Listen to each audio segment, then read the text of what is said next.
की इस वीडियो में हम डिस्कस करेंगे question number 6। Question number 6 budget के चैप्टर से था, बट बेसिकली होता ये है फाइनल में हम प्रोडक्शन बजट बहुत अच्छे से करते हैं, सारे फंक्शन बजट करके जाते हैं, fix and flexible, fix budget, flexible budget सब करके जाते हैं। बट एक बजट तो हम छोड़ जाते हैं क्योंकि हमें लगता है वो तो आईपीसीसी का पार्ट था, आईपीसीसी में पूछ लिया, नहीं पूछा तो ठीक है, फाइनल में तो नहीं आएगा। बट यहाँ पेपर में आया ही वही बजट जो हम आईपीसीसी में पढ़कर आते हैं। अब वो बजट था कैश बजट। अब हम ये तो नहीं कह सकते हैं कि वो आउट ऑफ सिलेबस था, क्योंकि हमारे फाइनल की बुक में कैश बजट बहुत अच्छे से डिफाइन किया हुआ है। हालांकि ये है उसके नंबर ऑफ क्वेश्चंस बहुत कम हैं, लेकिन आप प्रैक्टिस मैनुअल खोलिए, मॉड्यूल खोलिए, हर जगह आपको कैश बजट के क्वेश्चन मिलेंगे। यहाँ पर भी कैश बजट था। बहुत सारे स्टूडेंट्स ने 8 आउट ऑफ 8 मार्क्स भी लिए और कुछ स्टूडेंट्स ऐसे थे जो कंफ्यूज हो गए। कंफ्यूजन की वजह ये थी क्योंकि हमने आईपीसीसी में बहुत अच्छे से कर लिया था, बट फाइनल में हमने उसको रिवाइज ही नहीं किया। अगर आप फाइनल में उसको रिवाइज नहीं करोगे तो एग्ज़ाम में उस 3 घंटे में बैठकर एकदम से क्लिक नहीं होगा कि हमें क्या करना है। तो बेटर है कि जो जो चीज़ हमारे मॉड्यूल और प्रैक्टिस मैनुअल में गिवन होती है उससे रिलेटेड सब चीज़ हम करके जाएं। अदरवाइज़ ये होगा कि जो भी टॉपिक हमने छोड़ा पेपर में सबसे पहले वही नज़र आएगा। मैंने प्रीवियसली भी बोला है, मेरे साथ भी हुआ है और जनरली बहुतों के साथ होता होगा कि हम अगर छोटी सी भी कोई चीज़ छोड़ के जाते हैं तो पेपर में सबसे पहले जाते ही बैठते ही नज़र उसी पे जाती है कि अरे ये तो पेपर में आ गई। तो हमें क्या करना है, हमें कोई चीज़ छोड़नी नहीं है। और वो इसलिए नहीं छोड़नी है क्योंकि अगर हमने कुछ छोड़ा तो हम थोड़ी सी रिस्क ले लेंगे, तो बेटर है हम सब कुछ करके जाएं। कैश बजट था क्वेश्चन इजी। अब इजी कैसे था वो मैं आपको बताती हूँ, लेकिन कहीं कहीं स्टूडेंट्स ने मिस्टेक करी। इन्फॉर्मेशन क्या क्या गिवन थी और उसको कैसे सॉल्व करेंगे। एक इन्फॉर्मेशन गिवन थी, from the following information given below prepare cash budget. आपको कैश बजट बनाना है फर्स्ट हाफ ऑफ 2016। पहले 6 महीने 2016 के पहले 6 महीने का कैश बजट हमें बनाना है। अगर ईयर इस तरीके से लिखा होता है सिंगल डिजिट में, क्या वर्ड बोला उन्होंने, फर्स्ट हाफ ऑफ 2016। अब बच्चे सोचेंगे मैडम इतनी छोटी चीज़ क्यों बता रहे हो फाइनल के लेवल पे। मैं इसलिए बता रही हूँ क्योंकि जिन्हें आता है बहुत अच्छा है, जिन्हें नहीं आता वो यहीं से कन्फ्यूज़न क्लियर कर लेना। अकाउंट्स में ये बहुत बार कन्फ्यूज़न अराइज करता है और इस केस में हम कुछ अज्यूम करें वो गलत हो जाता है। अगर सिंगल डिजिट में ईयर लिखा है तो इसका मतलब वो चल रहा है जनवरी टू दिसंबर, राइट। और अगर ईयर ऐसे लिखा है 2016 टू 2017 या 16-17 तो ये खुद ही बता देता है कि ईयर चल रहा है अप्रैल टू मार्च। मैडम ये तो बहुत इजी है, हमने बहुत पहले ही सीख लिया था, बट मैं फिर भी एक बार रिकॉल कर रही हूँ। आपको आता है बहुत अच्छा है, नहीं आता तो फिर यहाँ से देख के अगली बार कभी कंफ्यूज मत होना। तो अब उन्होंने हमें कहा है कि हमें फर्स्ट 6 मंथ ऑफ 2016 का बजट बनाना है।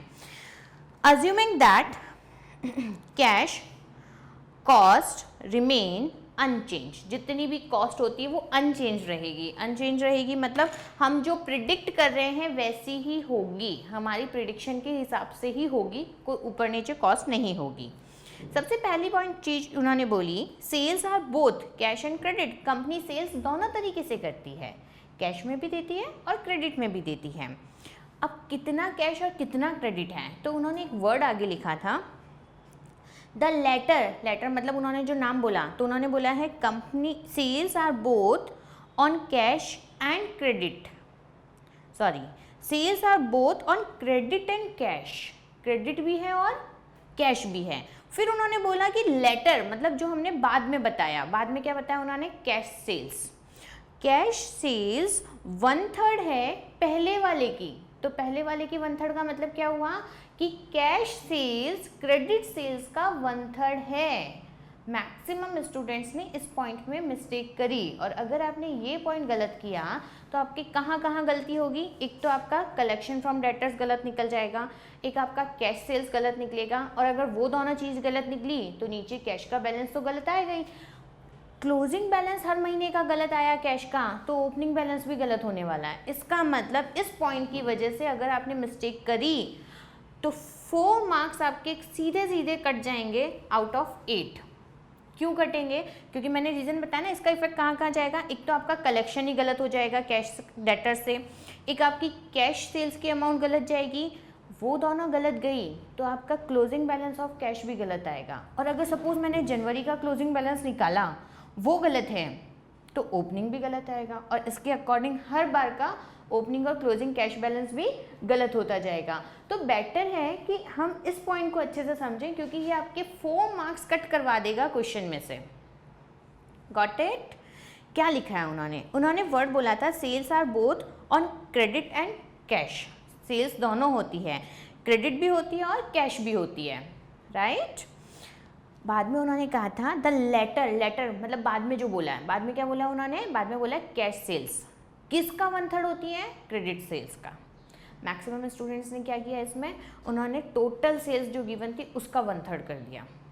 वो गलत हो जाएगा ना। उन्होंने ये नहीं बोला कि कैश सेल्स टोटल सेल्स का 1/3 होती है, उन्होंने ये बोला है कि कैश सेल्स क्रेडिट सेल्स का 1/3 होती है। तो इफ़ आप एक्स भी मान सकते हो, कुछ भी मान सकते हो, वो आपकी मर्जी है। इफ फर्स्ट पॉइंट लिखते हैं हम, इफ क्रेडिट सेल्स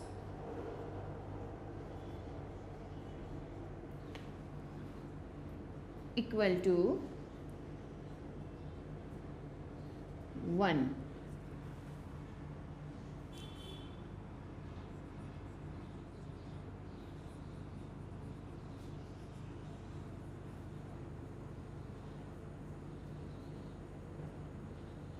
वन का 1/3, राइट? अगर क्रेडिट सेल्स 1 है, आप इसको कुछ भी मानो, कोई फ़र्क नहीं पड़ेगा। आप इसको x भी मान सकते हो, मैंने 1 लिखा है, हम 1 की टर्म में समझ लेते हैं, x की टर्म में समझ लो, जिससे मर्जी है उससे समझ लेना। तो कैश सेल्स कितनी होगी हमारी? 1 का 1/3। इस 1 का 1/3 होगी हमारी कैश सेल्स। तो टोटल सेल्स कितनी हुई?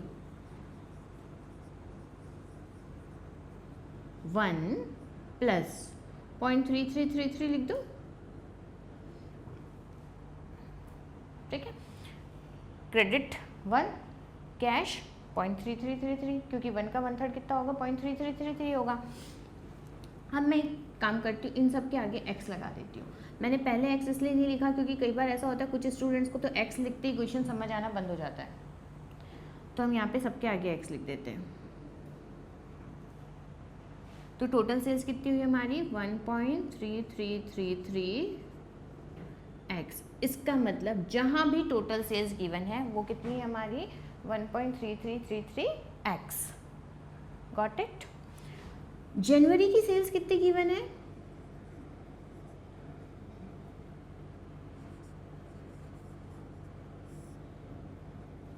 सेल्स ऑफ जनवरी क्वेश्चन में पीछे गिवन होगी, देखो। पॉइंट नंबर 6 हमें क्लियर बता रहा है कि कितनी कितनी सेल्स हैं। जनवरी की सेल्स है 2,20,000।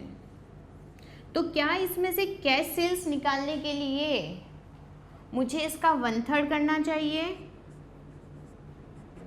क्या मैं इसका 1/3 कर दूं? जनवरी की टोटल सेल्स गिवन है 2,20,000। तो अगर मुझे उसमें से ये पता करना है कि मैंने कैश में कितना माल बेचा या मेरे हाथ में कैश सेल्स से कितने रुपए रिसीव होंगे, तो क्या मैं इसका 1/3 कर दूं? नहीं, 1/3 करते ही क्या मिस्टेक हो जाएगी हमारी? हम इस 1/3 किसका है? वो क्रेडिट सेल्स का 1/3 है, टोटल सेल्स का 1/3 नहीं है। तो हमें इसको कैसे सॉल्व करना पड़ेगा? ये नहीं कर सकते हम इसमें डायरेक्टली, हम इसका डायरेक्ट 1/3 नहीं कर सकते हैं। मैक्सिमम ने ये किया, एग्ज़ाम के प्रेशर में किया, क्वेश्चन जल्दी जल्दी पढ़ लिया इसलिए किया, वो अलग बात है। बट अगर ये किया तो आपके बहुत सारे पॉइंट इसके इफेक्ट से गलत हो गए। इसको ऐसे कर सकते हो आप। ये किसको बता रहे हैं? 1.3333, ये टोटल को बता रहा है ना। मैंने 4 टाइम 3 इसलिए लिखा क्योंकि वो डेसिमल में आएगा, वैसे भी उसको राउंड ऑफ मुझे करना पड़ेगा।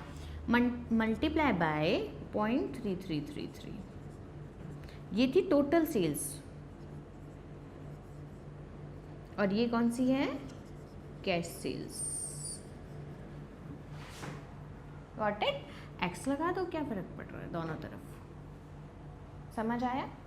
ये जो अमाउंट निकल के आएगी ये होगी हमारी amount of cash sales in month of January. Right. वापस बोल रही हूँ, अच्छे से सुनना। उन्होंने अगर बोला था कि जितनी भी कैश सेल्स होती है वो क्रेडिट सेल्स का 1/3 है, टोटल का 1/3 नहीं बोला था। अगर वो बोलते कि टोटल का 1/3 है तब हम करते 2,20,000 multiply by 1/3, right.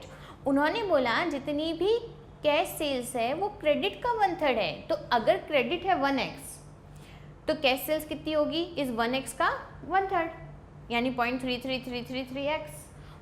Total sales कितनी हुई, ये थी क्रेडिट, ये है कैश, टोटल हुई 1.333। हमें हर जगह टोटल बताई है तो हम टोटल को डिवाइड करेंगे 1.333x से और मल्टीप्लाई किससे कर देंगे 0.3333x से, क्योंकि हमें क्या निकालना है कैश सेल्स का अमाउंट, और हमें क्रेडिट सेल्स का अमाउंट निकालना हो तो किससे मल्टीप्लाई करेंगे, मल्टीप्लाई बाय 1। Got it. तो वो हमारे पास अमाउंट आएगी वो सारी जो कि हमने कैश में सेल्स करी है, राइट। और कैश में अगर हमने कुछ बेचा, सपोज मैं जनवरी में शॉप पे बैठी हूँ और कैश में मैंने कुछ बेचा तो उसका पैसा भी कब आएगा मेरे पास में, जनवरी में ही आ जाएगा ना। कैश में बेचने का मतलब ही क्या होता है, इधर एक हाथ से सामान दिया दूसरे हाथ से पैसे लिए। तो अगर मैंने कैश में कुछ बेचा तो उसका तो कलेक्शन भी कैश में ही होने वाला है और इमीडिएट होने वाला है।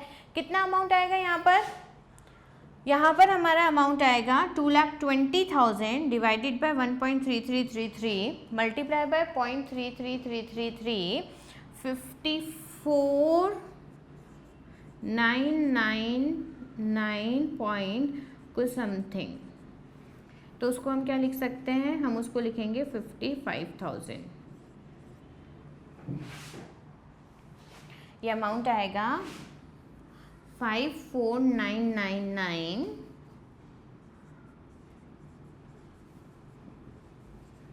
और उससे हम लिखेंगे 55,000। इसका मतलब जनवरी मंथ में हमने सेल करी है कैश में 55,000 रुपीज़ की। Got it. तो अब ऐसे ही किस किस मंथ का निकालना है हमें, 6 मंथ का। और 6 मंथ में कौन कौन से मंथ आएंगे, फरवरी, मार्च, अप्रैल, मई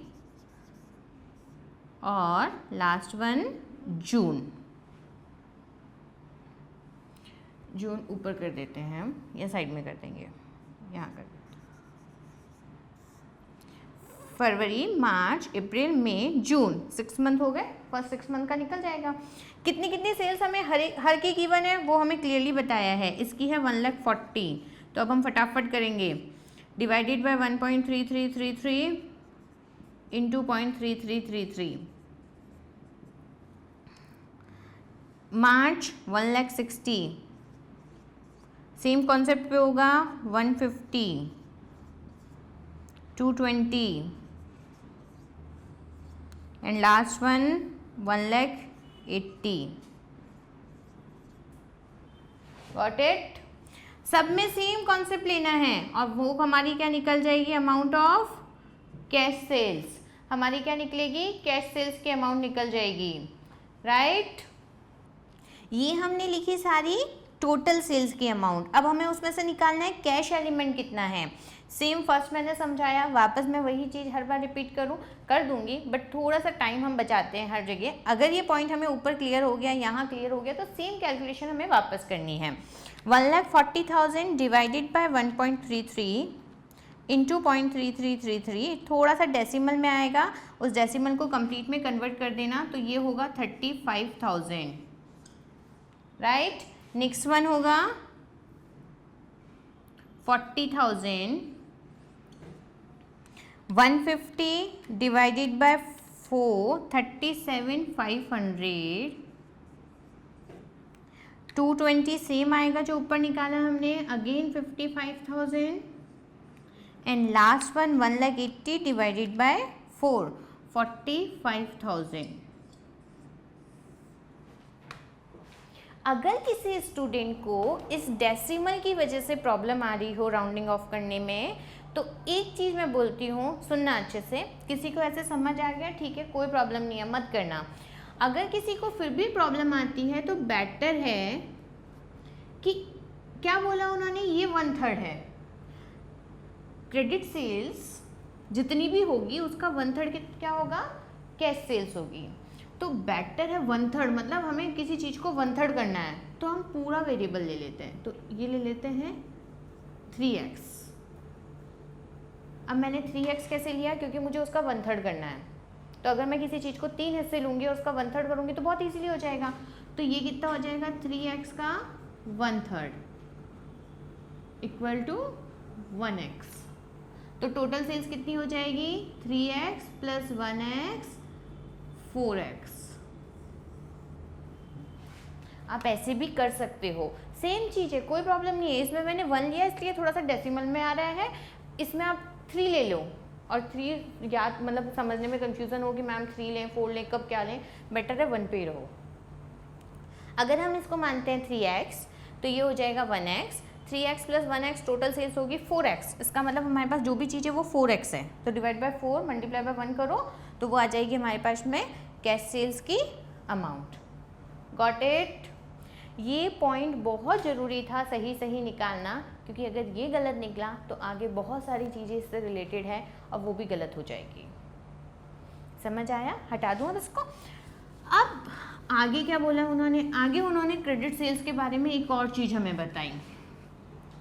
क्रेडिट सेल्स के रिस्पेक्ट में उन्होंने कहा है कि रियलाइजेशन फ्रॉम डेटर्स, अब जितना भी हम बेच रहे हैं, जितना हम कैश में बेच रहे हैं उसके अलावा कैसे बेच रहे हैं, क्रेडिट में। तो जितना भी हम क्रेडिट में बेच रहे हैं, realisation from debtors are 25% in the month of sale. जिस मंथ में बेचा उसी में मिल गया। छोटी सी वर्ड लिख के बताऊँ, इसका मतलब अगर मैंने जनवरी में कुछ क्रेडिट सेल्स करी, जनवरी मंथ में कुछ क्रेडिट सेल्स करी, तो जितना मैंने इस मंथ में बेचा उसका 25% तो मुझे कब मिल जाएगा, जनवरी में ही, क्योंकि उन्होंने वर्ड लिखा है 25% in the month of sale, 60% in following month. Following month मतलब बाद में आने वाले महीने में मिलेगा। तो इसका मतलब इसका 60% ऑफ द फॉलोइंग मंथ किस में मिलेगा, इन month of, 60% in February and balance in the month after that। और बाकी बचा हुआ पोर्शन जो भी है वो उसके भी बाद वाले महीने में मिलेगा।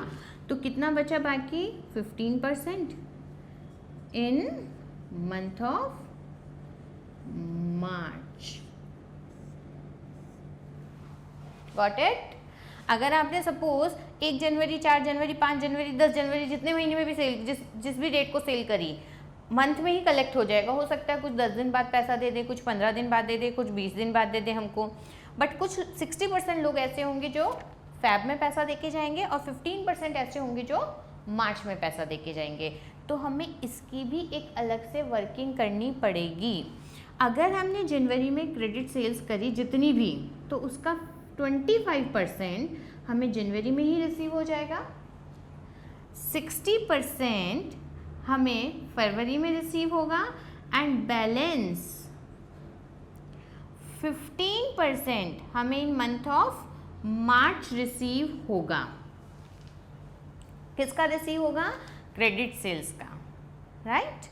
तो अगर क्रेडिट सेल सपोज है 100 रुपीज़, ठीक है, छोटा सा एग्जांपल ले रही हूँ ऐसे वर्बली, अगर ये है 100 रुपीज़ तो 25 रुपीज़ हमें कहाँ मिल जाएंगे, सेम मंथ में।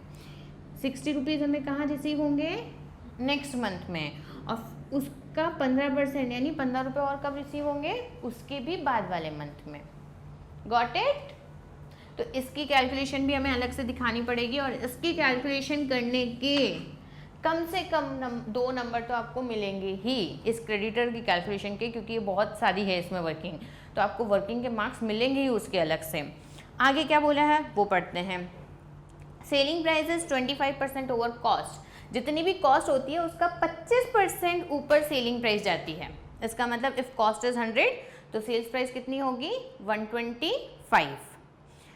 Budgeted sales of each month are purchased and paid in preceding month। जितनी भी सेल हमें करनी होती है बजट के अकॉर्डिंग, उसको हम प्रीवियस मंथ में ही परचेज भी कर लेते हैं और पेड भी कर देते हैं। तो इसका मतलब जनवरी में आप कौन सी परचेज करके लाए होंगे? जनवरी मंथ के लिए नहीं, आप फरवरी मंथ के लिए परचेज करके लाए होंगे, क्योंकि क्वेश्चन में लिखा है ना क्लियर कि sale of each month are purchase and paid. Purchase कर लेते हो और पेड भी कर देते हो, कोई पेंडिंग नहीं रखते। कौन से मंथ में? प्रीसीडिंग मंथ में। तो फरवरी में जितना बेचना है आप उसको सारा का सारा कब इकट्ठा करके ले आओगे? जनवरी में। फरवरी में जो परचेज करोगे वो कौन से मंथ के लिए करोगे? मार्च के लिए। मार्च में जो परचेज करोगे वो कौन से मंथ के लिए करोगे? अप्रैल के लिए, क्योंकि वो कह रहे हैं जिस मंथ में आपको बेचना होता है उसके प्रीसीडिंग मंथ में ही जाकर आप सारी परचेज कर लाते हो। Got it? समझ आया? Rent payable 2000 rupees per month, कोई डाउट ही नहीं है इसमें, 2000 रुपीज़ पर मंथ क्लियर लिखा है। सेल फोरकास्ट गिवन थी नेक्स्ट पॉइंट में, इसके नीचे 7 पॉइंट में गिवन था कंपनी का एक आउटस्टैंडिंग डिबेंचर है 2 लाख रुपीज़। डिबेंचर हमारी लायबिलिटी होती है, उस पर कंपनी इंटरेस्ट चुकाएगी। 1 जनवरी इंटरेस्ट की रेट है 15%। ईच क्वार्टर में आप इंटरेस्ट पेड करते हो, तो इसका मतलब हमारे 6 महीने के अंदर अंदर हम कितनी बार इंटरेस्ट पे करेंगे? 2 बार, क्योंकि क्वार्टर मतलब जनवरी फरवरी मार्च खत्म, एक क्वार्टर खत्म तो इंटरेस्ट 2। मार्च अप्रैल मई एक क्वार्टर, सॉरी अप्रैल मई जून एक क्वार्टर खत्म तो फिर इंटरेस्ट 2। बट ऐसा भी करना है आपको कि 30 जून को आप 20% डिबेंचर, 2 लाख का 20%, 20% डिबेंचर को रिडीम भी कर देना, मतलब उनको पैसा देना और बोलना आपकी लायबिलिटी खत्म। कंपनी हैज़ टू पे advance tax 54,000 in month of March.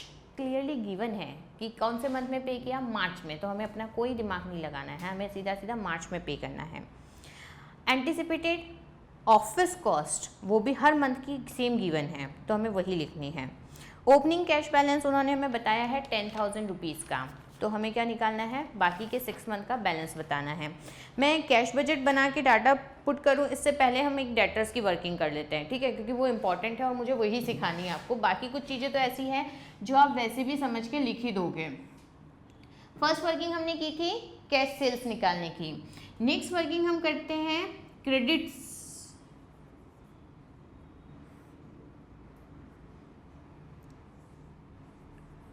Collection from credit sales, right. ये हम लगा देते हैं इस पे पॉइंट नंबर 2 कि हमें कितना कितना अमाउंट कलेक्ट होगा क्रेडिट सेल्स से। कैसे लिखें? नवंबर से शुरू कर देते हैं। Month of November, December, January, Feb, March, April, May, जून। हमें लेना यहाँ से यहाँ तक का डाटा है अपने बजट में, बट आगे का डाटा इसलिए लिखना पड़ रहा है, मे बी अक्टूबर भी लिखना पड़े। क्यों लिखना पड़ रहा है? क्योंकि प्रीसीडिंग मंथ की सेल्स भी इफेक्ट करेगी कि इस बार आप कितना पैसा लेके आओगे, राइट। सबसे पहले लिख देते हैं credit sales.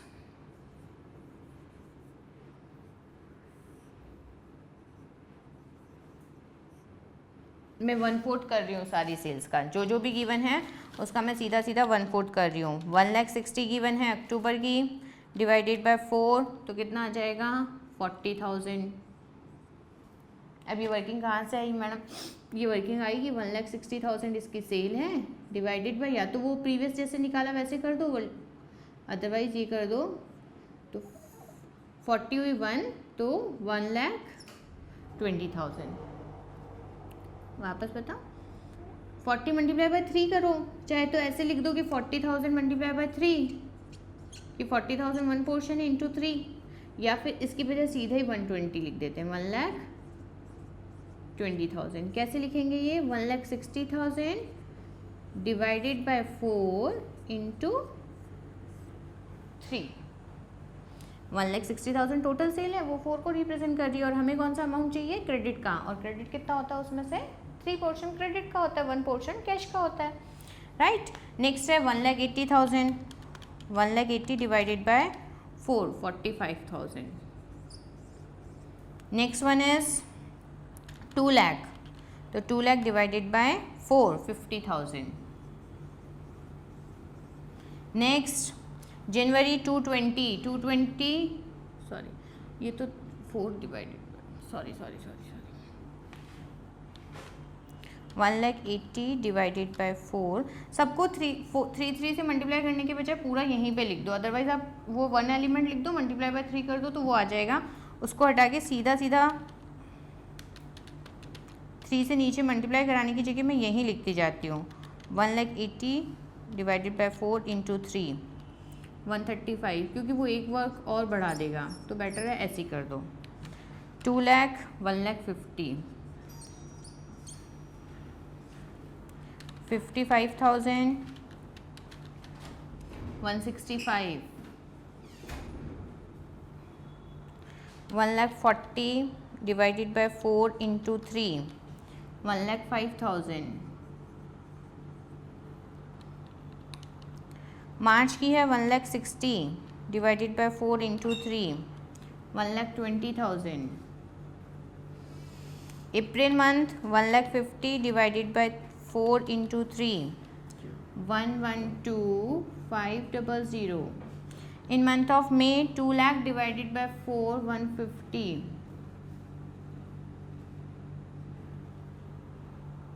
In month of June 1,80,000 divided by 4 into 3, 1,35,000। Right, कितना कितना आएगा हमारा क्रेडिट सेल्स का अमाउंट? 1,20,000, 135, 150, 165, 1,05,000, 120, 1,12,500, 1,50,000 और 1,35,000।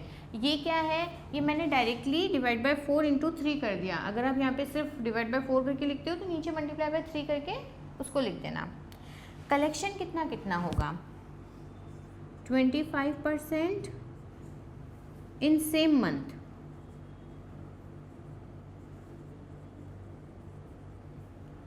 इन 3 मंथ का हमें कुछ चाहिए क्या? नहीं, कुछ नहीं चाहिए। हमें कहाँ से चाहिए? जनवरी मंथ से चाहिए।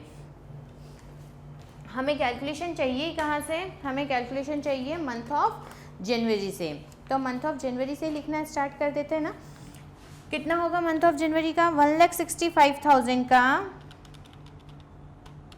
25%, 41,250। 1,05,000 का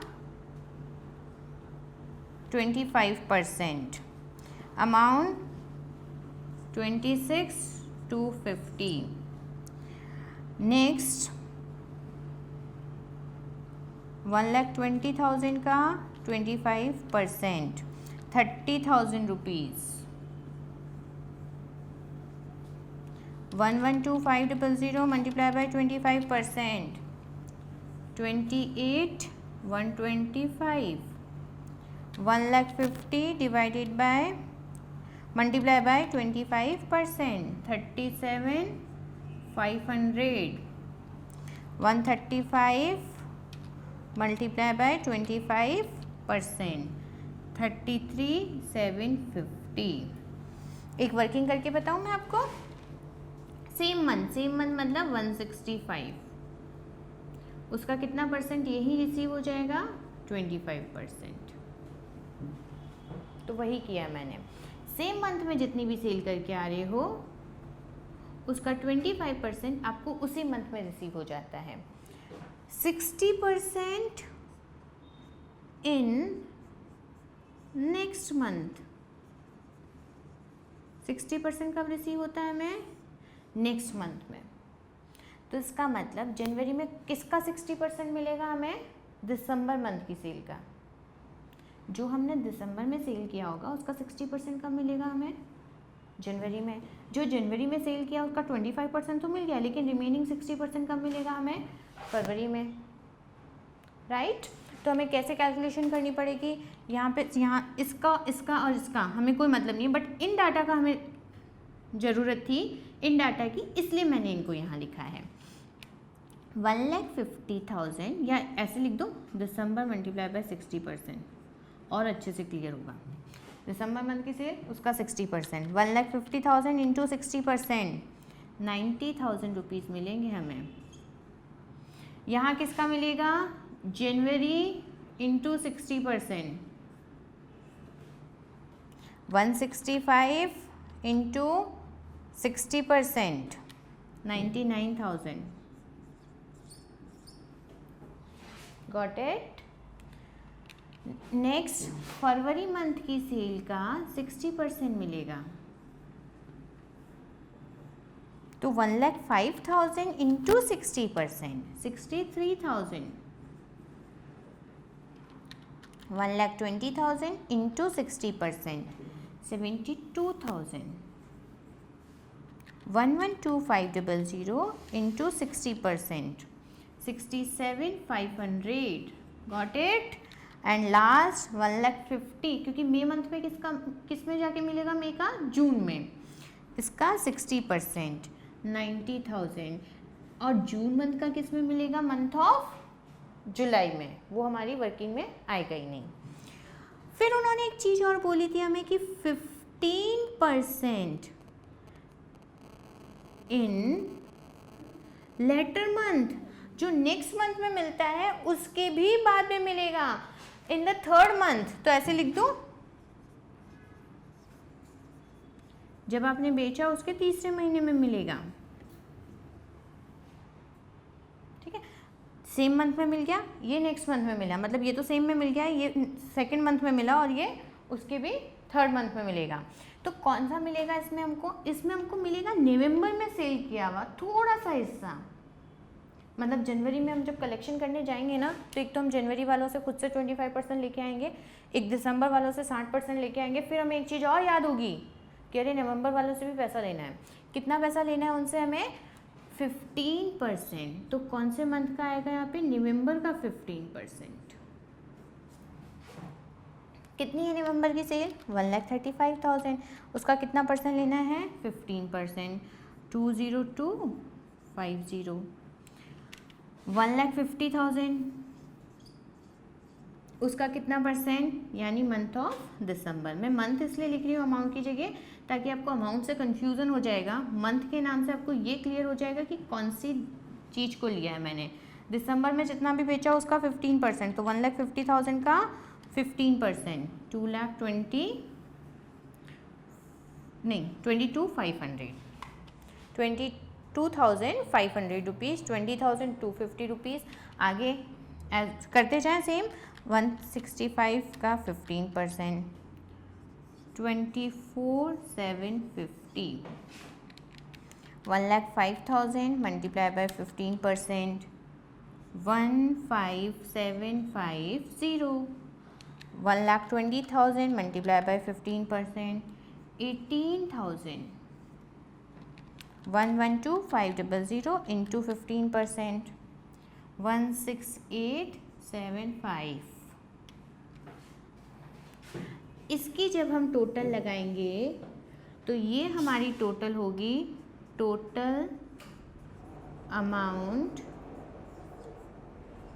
रिसीव फ्रॉम डेटर्स।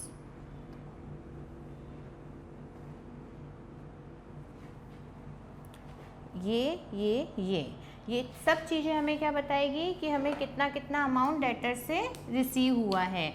कौन कौन सी अमाउंट बताएगी? ये वाली और ये वाली। कितना अमाउंट कलेक्ट हुआ है? 41,250 प्लस 90,000 प्लस 20,250। इसका मतलब जनवरी मंथ में हमको डेटर से कलेक्ट हुए हैं 1,51,500 रुपीज़। Got it? सेम का 25%, जिस मंथ में बेचा उसी का 25%, प्रीवियस मंथ का 60% और उसके भी प्रीवियस मंथ का 15%। 26,250 plus 99,000 plus 22,500, 147,750, 30,000 plus 63,000 plus 24,750, 117750, 28 125 plus 72,000 plus 15750, 115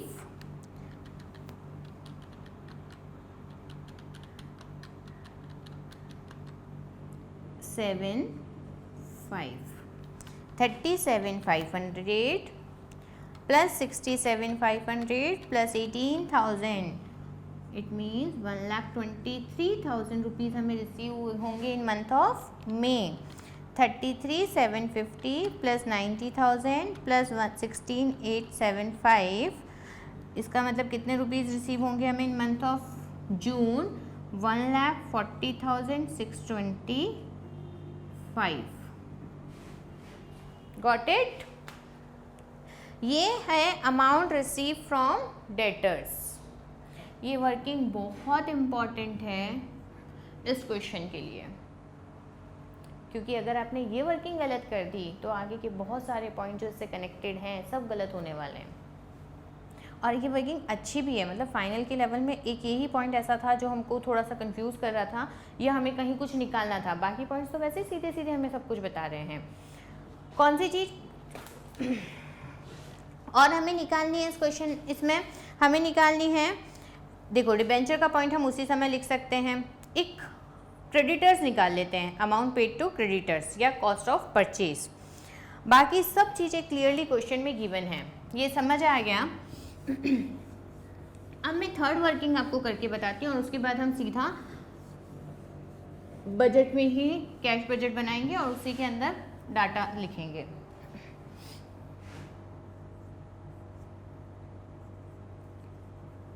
amount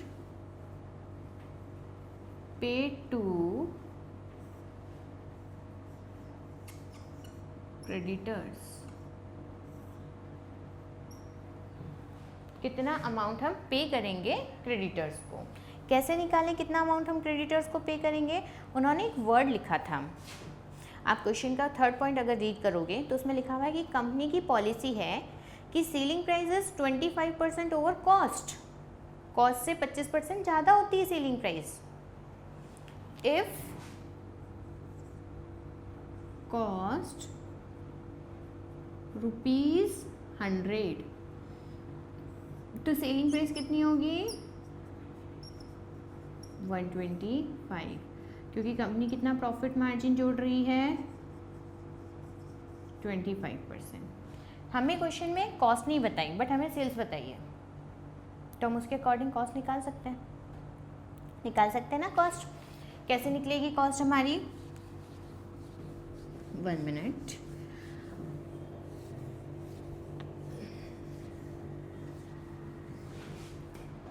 कैसे निकलेगी हमारी कॉस्ट? यहाँ से लिखना शुरू कर देते हैं. दिसंबर, जनवरी, फेब, मार्च, अप्रैल, मई, जून, जुलाई. मैडम आपने इसमें जुलाई क्यों लिया वो भी पता लगेगा. सबसे पहले तो लिखते हैं कॉस्ट ऑफ सेल्स. कितनी कॉस्ट होगी सेल्स की.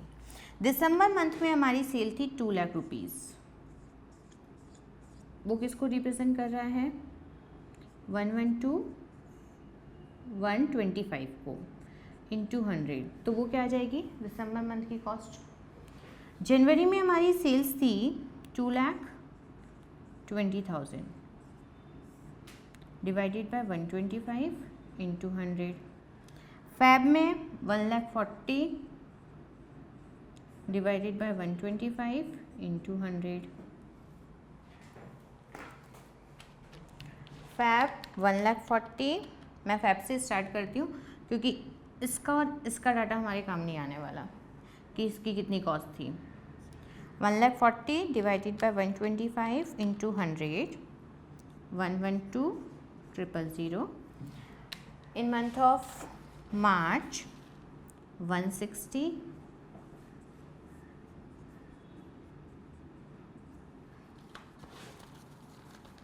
1,60,000 डिवाइडेड बाय 125 इंटू 100, 1,28,000। नेक्स्ट मैं लिखने रही हूँ 1,50,000 divided by 125 into 100, 1,20,000। Next is month of May 2 lakh divided by 125 into 100, 1,60,000। Directly मैं कैलकुलेशन करके यही वाला डाटा बता रही हूँ।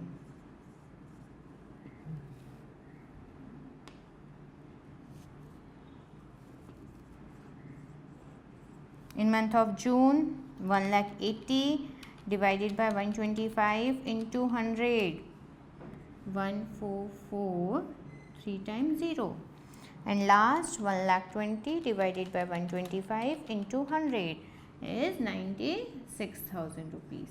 ये क्या चीज़ है मैडम?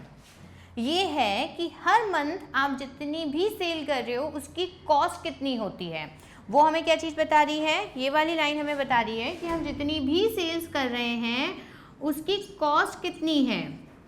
कितनी है उसकी कॉस्ट? ये रही। बट क्वेश्चन ने तो हमें एक इन्फॉर्मेशन दी थी कि हम जितनी भी सेल्स करते हैं उसको सेम मंथ में जाके परचेज नहीं करते हैं। उसको कब परचेज करके ले आते हैं? प्रीवियस मंथ में ही ले आते हैं। तो इसका मतलब जनवरी में हम कौन से मंथ के हिसाब से परचेज करके लाएंगे? फैब के अकॉर्डिंग। फैब में किस मंथ के अकॉर्डिंग परचेज करके लाएंगे? मार्च के लिए, क्योंकि इन्फॉर्मेशन हमें क्लियरली गिवन है। ये तो है कि फरवरी में हमने इतनी कॉस्ट का माल सेल किया, बट वो खरीदा हमने फैब में नहीं है, वो खरीदा हमने कब है? जैन में। क्योंकि क्वेश्चन में एक इन्फॉर्मेशन थी ना कि हम प्रीसीडिंग मंथ का परचेज पहले ही कर लेते हैं और पे भी कर देते हैं। तो यहाँ पे पेमेंट कितना आएगा?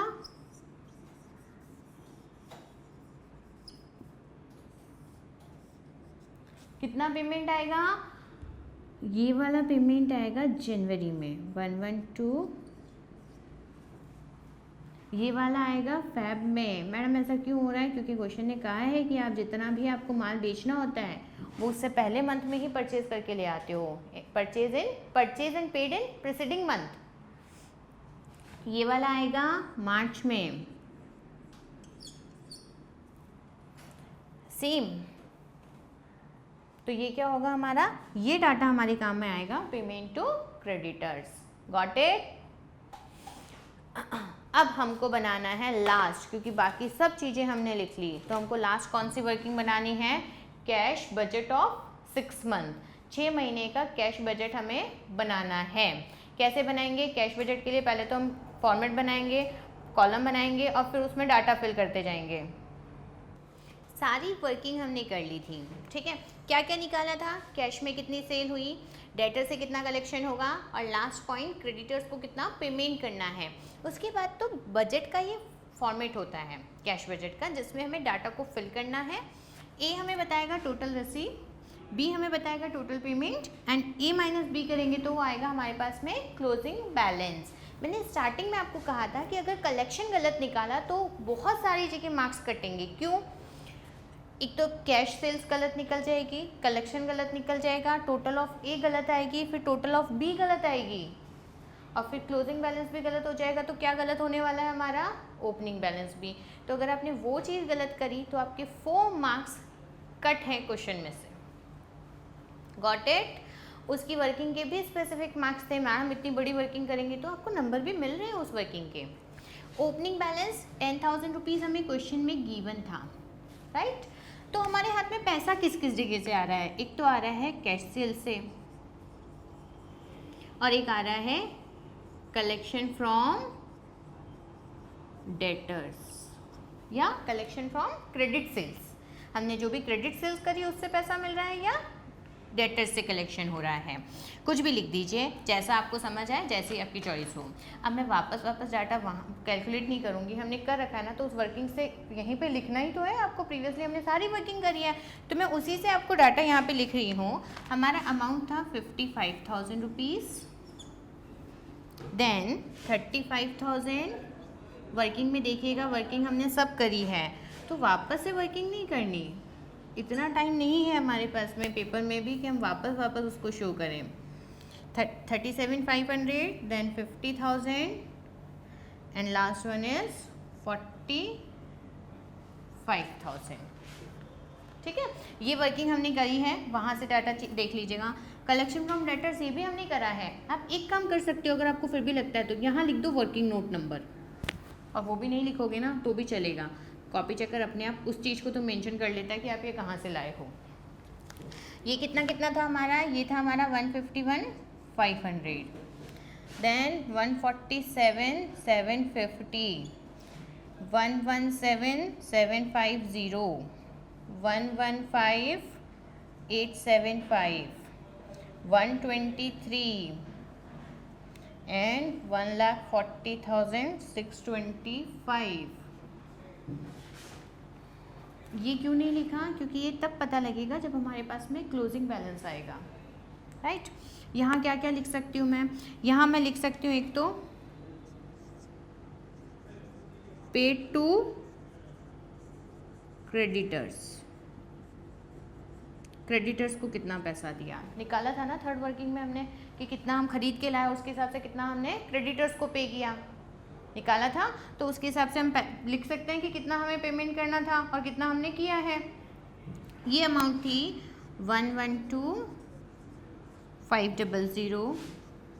अभी तक कोई भी अमाउंट मैं वो नहीं लिख रही हूँ जो मैंने आपको नहीं बताई है या हमने कैलकुलेट नहीं करी है, सारी प्रीवियस कैलकुलेशन हम कर चुके हैं। 1,60,000, 144 एंड लास्ट इज 96,000। ठीक है, अब कुछ कॉस्ट हम इसमें से ही लिखते हैं। कौन सी लिखें, सबसे पहले ये ऑफिस कॉस्ट लिख दो, सीधा सीधा अमाउंट बताया है, लिख देते हैं ऑफिस कॉस्ट। ऊपर लिख रही हूँ स्पेस की वजह से मैं। ऑफिस कॉस्ट 25,000 गिवन ही है क्वेश्चन में हमें, क्वेश्चन में इटसेल्फ हमें गिवन है कि कितने कितने रुपीस पर मंथ एक्सपेंडिचर होगा ऑफिस कॉस्ट का। 35,000, 30,000 and 45,000। Got it.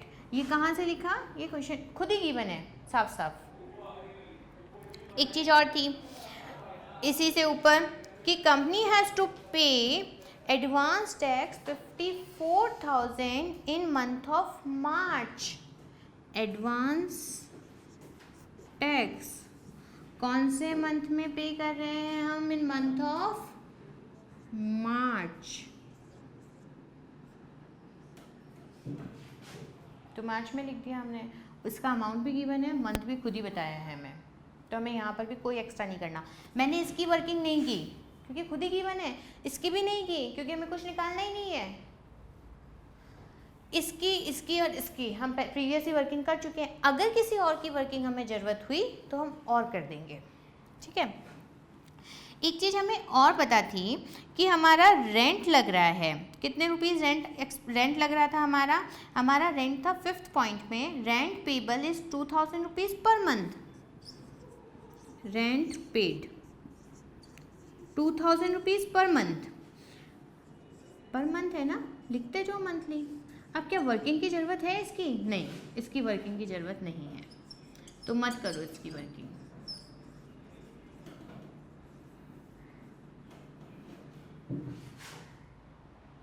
Got it, यहाँ तक समझ आया। अब हमें क्या करना है, हमें इंटरेस्ट का पेमेंट लिखना है। पॉइंट नंबर 7 में गिवन था कि कंपनी के 2 लाख रुपीज़ के डिबेंचर आउटस्टैंडिंग है। कंपनी क्वार्टरली इंटरेस्ट पे करती है उनको 15%। Got it. तो कौन कौन से मंथ में पे होगा इंटरेस्ट पेड, कौन कौन से मंथ में पे होगा इंटरेस्ट, जनवरी में नहीं, फरवरी में नहीं, एक तो मंथ ऑफ मार्च में पे होगा और एक ऑफ मंथ ऑफ जून में पे होगा, राइट। 2 ही महीनों में पे होगा। कितना पे होगा, यहीं पे वर्किंग कर देती हूँ मैं, आप अलग से कर देना, बट मैं यहीं पे करके बता रही हूँ आपको। कितना पे होगा, 2 लाख रुपीज़ अमाउंट है इंटू 15%, पर ये तो पूरे साल का होता है, इसका कितना देना होगा सिर्फ कंपनी को 1/4। 2 लाख के डिबेंचर 15% इंटरेस्ट चुकाना है, पर उसका पूरा थोड़ी ना देना है, 3 महीने में तो 3 महीने का देंगे, तो डिवाइडेड बाय 1/4। सेम वर्किंग यहाँ हो जाएगी, 2 लाख इंटू 15% इंटू 1/4। ये वर्किंग आप इसके नीचे करके आ जाइए, ऊपर कहीं स्पेस थोड़ा सा बचा हो वहाँ कर दीजिए, जैसी आपकी चॉइस हो, नहीं हो यहीं पे डाल दीजिए वर्किंग कि हमने इंटरेस्ट निकाला है 2 lakh multiply by 15% divided by 4, 7,500 rupees. तो हमें 7,500 रुपीज़ पे करने हैं यहाँ पे इंटरेस्ट के, ये ब्लैक वर्ड में वही लिख रही हूँ, ऊपर ब्लू में वर्किंग थी, ये 7,500 रुपीज़ इंटरेस्ट। एक लास्ट चीज़ हमें और करनी है, डिबेंचर रिडम्पशन। कौन से मंथ में हो रहा है? इन मंथ ऑफ जून। 30 जून को कंपनी ने कहा हमारे 20% डिबेंचर रिडीम, 20% डिबेंचर रिडीम हो रहे, तो इसका मतलब कितने रुपीज़ पेमेंट होगा? 40,000। 40,000 कैसे होगा? 2 लाख मल्टीप्लाई बाय 20%। कितने रुपीज़ के डिबेंचर रिडीम हो गए हैं? 40,000 रुपीज़ के डिबेंचर रिडीम हो गए। अब कुछ एक्स्ट्रा माइंड अगर आपका चल गया एग्ज़ाम में, तो फिर सोचोगे मैडम ये इंटरेस्ट तो सही है, लेकिन ये वाला इंटरेस्ट तो आपने गलत निकाला, क्योंकि हमने 1,40,000 को तो पेमेंट कर दिया, तो हमें इंटरेस्ट कितने पे देना चाहिए? 1,60,000 पे। नहीं होता ऐसा। आईपीसीसी में पढ़ते हैं हम रिडम्पशन ऑफ डिबेंचर, पूरा चैप्टर एडवांस अकाउंट्स में। नहीं याद हो तो भी मैं बताती हूँ क्या होता है। अगर आप किसी भी डेट पे डिबेंचर को रिडीम कर रहे हो, तो पहले उनको इंटरेस्ट पे करोगे और फिर उनका रिडम्पशन करोगे। इसका मतलब जब इंटरेस्ट देने के लिए हम बुलाएंगे तो पूरे 2 लाख डिबेंचर होल्डर्स हमारे पास आएंगे, क्योंकि वो 30 जून तक हमारे डिबेंचर होल्डर हैं। लेकिन उसके बाद हम जब रिडम्पशन करेंगे तो 40,000 को पेमेंट कर देंगे। अब नेक्स्ट क्वार्टर मतलब थर्ड क्वार्टर में क्या होगा? 30 सितंबर को जब हम बुलाएंगे तो क्या होगा? तो 2 लाख नहीं आएंगे, तो कितने आएंगे? सिर्फ 1,60,000।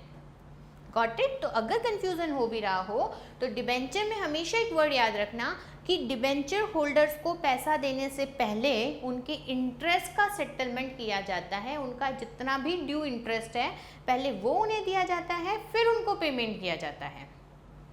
ठीक है? तो यहाँ कितना आएगा? 7,500 ही आएगा, 1,60,000 मत करना, 2 लाख पे ही लगेगा इंटरेस्ट। ठीक है? अब क्या करना है हमको? अब टोटल ऑफ ए करना है, टोटल ऑफ बी करना है, और ए माइनस बी करेंगे तो क्या आ जाएगा हमारे पास में? Closing balance. वो क्लोजिंग बैलेंस क्या बन जाएगा रेस्पेक्टिव ईयर का?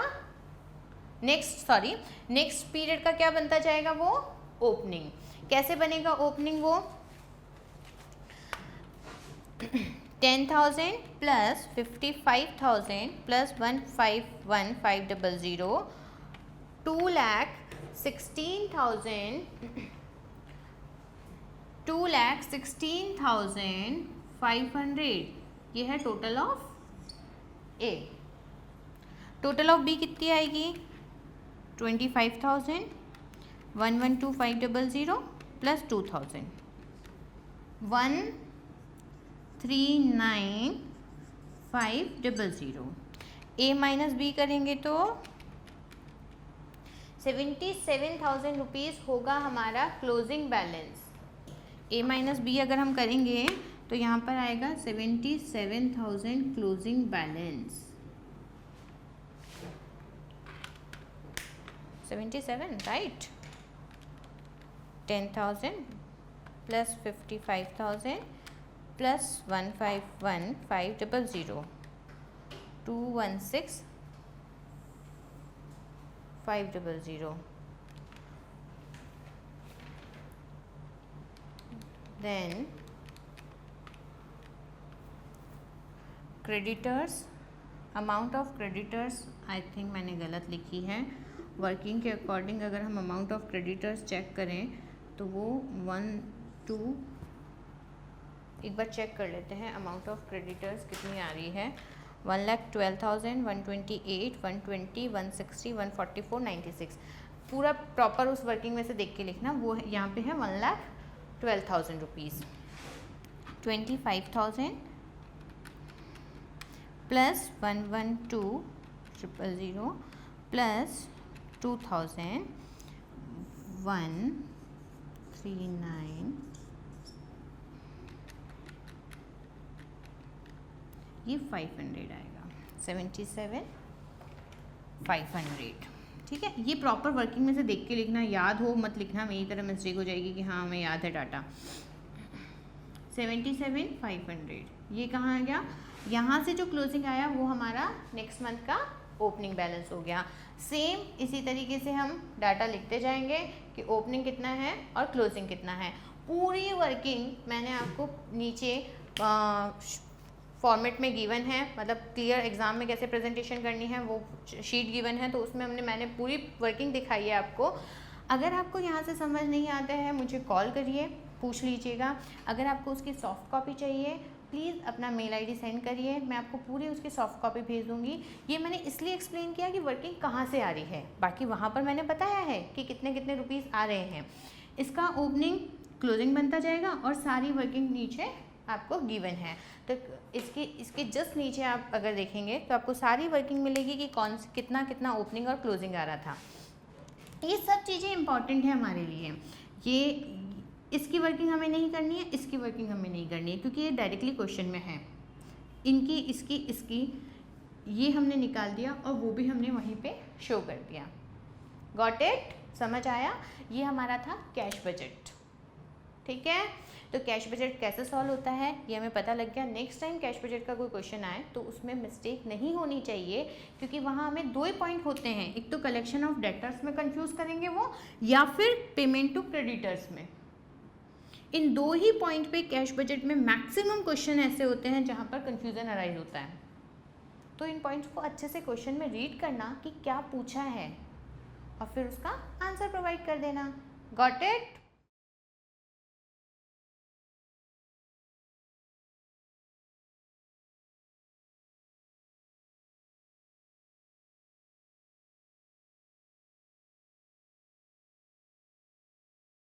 नाउ नेक्स्ट स्टार्ट करें। नेक्स्ट है question number 6 part B. Part B है ट्रांसपोर्टेशन प्रॉब्लम। ट्रांसपोर्टेशन प्रॉब्लम हमें पता है ओआर में सेकेंड चैप्टर ट्रांसपोर्टेशन प्रॉब्लम पढ़ते हैं, सीक्वेंस कुछ भी हो, ओआर में हम पढ़ते हैं ट्रांसपोर्टेशन चैप्टर। ट्रांसपोर्टेशन चैप्टर में होता है कि हमें एक प्लेस से माल दूसरे प्लेस पर ले जाना है। नाम ही डिफाइन कर रहा है ट्रांसपोर्टेशन कि बहुत सारे ऑप्शन हमारे पास हैं और बहुत सारी जगह रिक्वायरमेंट है, तो हमें किस ऑप्शन को सेलेक्ट करके कहाँ पर माल भिजवाना है वो हमें ट्रांसपोर्टेशन प्रॉब्लम में सॉल्व करना होता है। इस बार उन्होंने क्वेश्चन की फ्रेमिंग थोड़ी सी अलग करी, हमें डायरेक्टली क्वेश्चन में आंसर नहीं पूछा। उन्होंने हमें दिया 3 हमारे वेयर हाउस हैं, warehouse A B C, right. Market है फर्स्ट सेकंड थर्ड फोर्थ, यानी 4 मार्केट हमारे पास है और 3 वेयर हाउस हैं। इन 3 वेयर हाउस से हमें डिफरेंट मार्केट में गुड्स भेजना है। उसके लिए हमें ट्रांसपोर्टेशन कॉस्ट मैट्रिक्स के इनर साइड में गिवन है, मतलब मैट्रिक्स के इनर साइड में हमें बताया है कि कितनी कितनी कॉस्ट हमारी लगेगी। नीचे रिक्वायरमेंट गिवन है और उधर सप्लाई गिवन है। ये हमें खुद ने क्वेश्चन ने अरेंज करके दिया है, मतलब पैराग्राफ राइटिंग में क्वेश्चन नहीं है कि मैट्रिक्स आप खुद बनाओ, मैट्रिक्स उन्होंने दी है। नीचे बताया भी है कि क्लर्क जो था शिपिंग का उसने एक असाइन खुद ने ही ट्रांसपोर्टेशन का डाटा अरेंज कर लिया। उसने क्या क्या किया, 12 units from A to second, उसने कहा 12 यूनिट A से सेकेंड पे जाएगी, 1 unit from A to third, 9 units from A to fourth, 15 units from B to third, 7 units from C to 1 and 1 unit from C to third. ये उसने खुद ने बोला, मतलब उसने हमें एक एस्टिमेशन करके बताया कि साहब हमारे हिसाब से इतनी इतनी यूनिट्स यहाँ से यहाँ जानी चाहिए। क्या क्या रिक्वायरमेंट है क्वेश्चन की, क्वेश्चन ख़त्म। रिक्वायरमेंट क्या क्या है आपको बताना है कि जो क्लर्क ने शेड्यूल बनाया वो ऑप्टिमम है या नहीं है। मतलब क्लर्क ने जिस जिस जगह पे जो प्लेस पे जहाँ ट्रांसपोर्टेशन की प्रॉब्लम को डाटा को रखा है वो ऑप्टिमम भी है या नहीं है। सेकंड बताना है ऑप्टिमम शेड्यूल, अगर वो ऑप्टिमम नहीं है, वो बेस्ट शेड्यूल नहीं है, तो आप बताइए बेस्ट शेड्यूल क्या होगा और मिनिमम शिपिंग कॉस्ट कितनी होगी। तो वो सेकंड क्वेश्चन हो गया। तो हमें फर्स्ट तो आंसर देना है कि क्लर्क सही है या नहीं है। फिर हम अगर सपोज हम आंसर देते हैं क्लर्क का ट्रांसपोर्टेशन प्रॉब्लम का शेड्यूल सही नहीं है, तो हमें सेकेंड चीज़ क्या बतानी है कि आप बताइए कि फिर सही शेड्यूल क्या होगा और उसकी कॉस्ट क्या होगी मिनिमम। और थर्ड पॉइंट पे उन्होंने बोला है कि अगर हम एंटायर क्वांटिटी, एंटायर मतलब पूरी क्वांटिटी, एक नहीं बोली उसने बोला पूरी क्वांटिटी हम कहाँ से कहाँ ट्रांसपोर्ट करना चाहते हैं, C2 सेकंड ही भेजेंगे। हमें C2 सेकंड की कंडीशन दे दी कि हमें पूरा गुड्स C2 सेकंड ही भेजना है, पूरी क्वांटिटी। तो हमें बताना है कि warehouse C at a reduce price, कितनी प्राइस, तो हमें बताना है how much the rate be reduced, कितनी रेट रिड्यूस करेगा ट्रांसपोर्ट के लिए, तो हम उस शेड्यूल को यूज़ करेंगे। यानी हमें क्या क्या बताना है, सबसे पहला बताना है क्लर्क ने शेड्यूल सही बनाया या नहीं बनाया। सेकंड बताना है अगर उसने शेड्यूल सही नहीं बनाया तो बेस्ट शेड्यूल क्या होगा और उसकी कॉस्ट क्या होगी। थर्ड हमें बताना है कि अगर ट्रांसपोर्टर आता है हमारे पास में और वो हमें बोलता है कि हमसे ट्रांसपोर्ट करवा लीजिए, सी से सेकंड सारी यूनिट्स ट्रांसपोर्ट करवा लो, और वो पर्सन कॉस्ट भी रिड्यूस करने के लिए तैयार है, तो हमें कितने रुपीज़ रिड्यूस करवाने होंगे। बट वो तो थर्ड डिसीजन लेना है। फिर सेकंड बेस्ट बताना है, बट सबसे पहला क्या करना है, हमको चेक करना है कि जो रेस्पेक्टिव शेड्यूल बनाया है वो सही भी है या नहीं है। तो सबसे पहला काम तो हम ये करते हैं कि चेक करते हैं कि जो क्लर्क ने शेड्यूल बनाया वो शेड्यूल सही है या गलत है, राइट। अब मर्जी से यस और नो नहीं लिख के आना है, उनको हमें प्रूव भी करके आना है कि हम किस बेस पे उनको कह रहे हैं कि ये सही है या गलत है।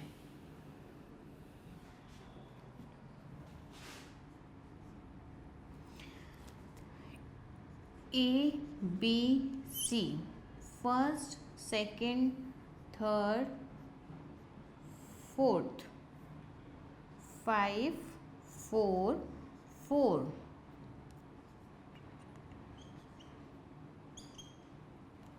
4, 1, 7, 3, 6, 5। ये मैं यहीं से लिख रही हूँ, गिवन डाटा जो है ना हमें उसी में से लिख रही हूँ। ये हमें गिवन था बट अभी हमारे काम नहीं आएगा कि कितनी सप्लाई थी और कितनी रिक्वायरमेंट थी, क्योंकि हमें शेड्यूल बताया है तो हमारे यूज़ में नहीं आएगा ये अभी,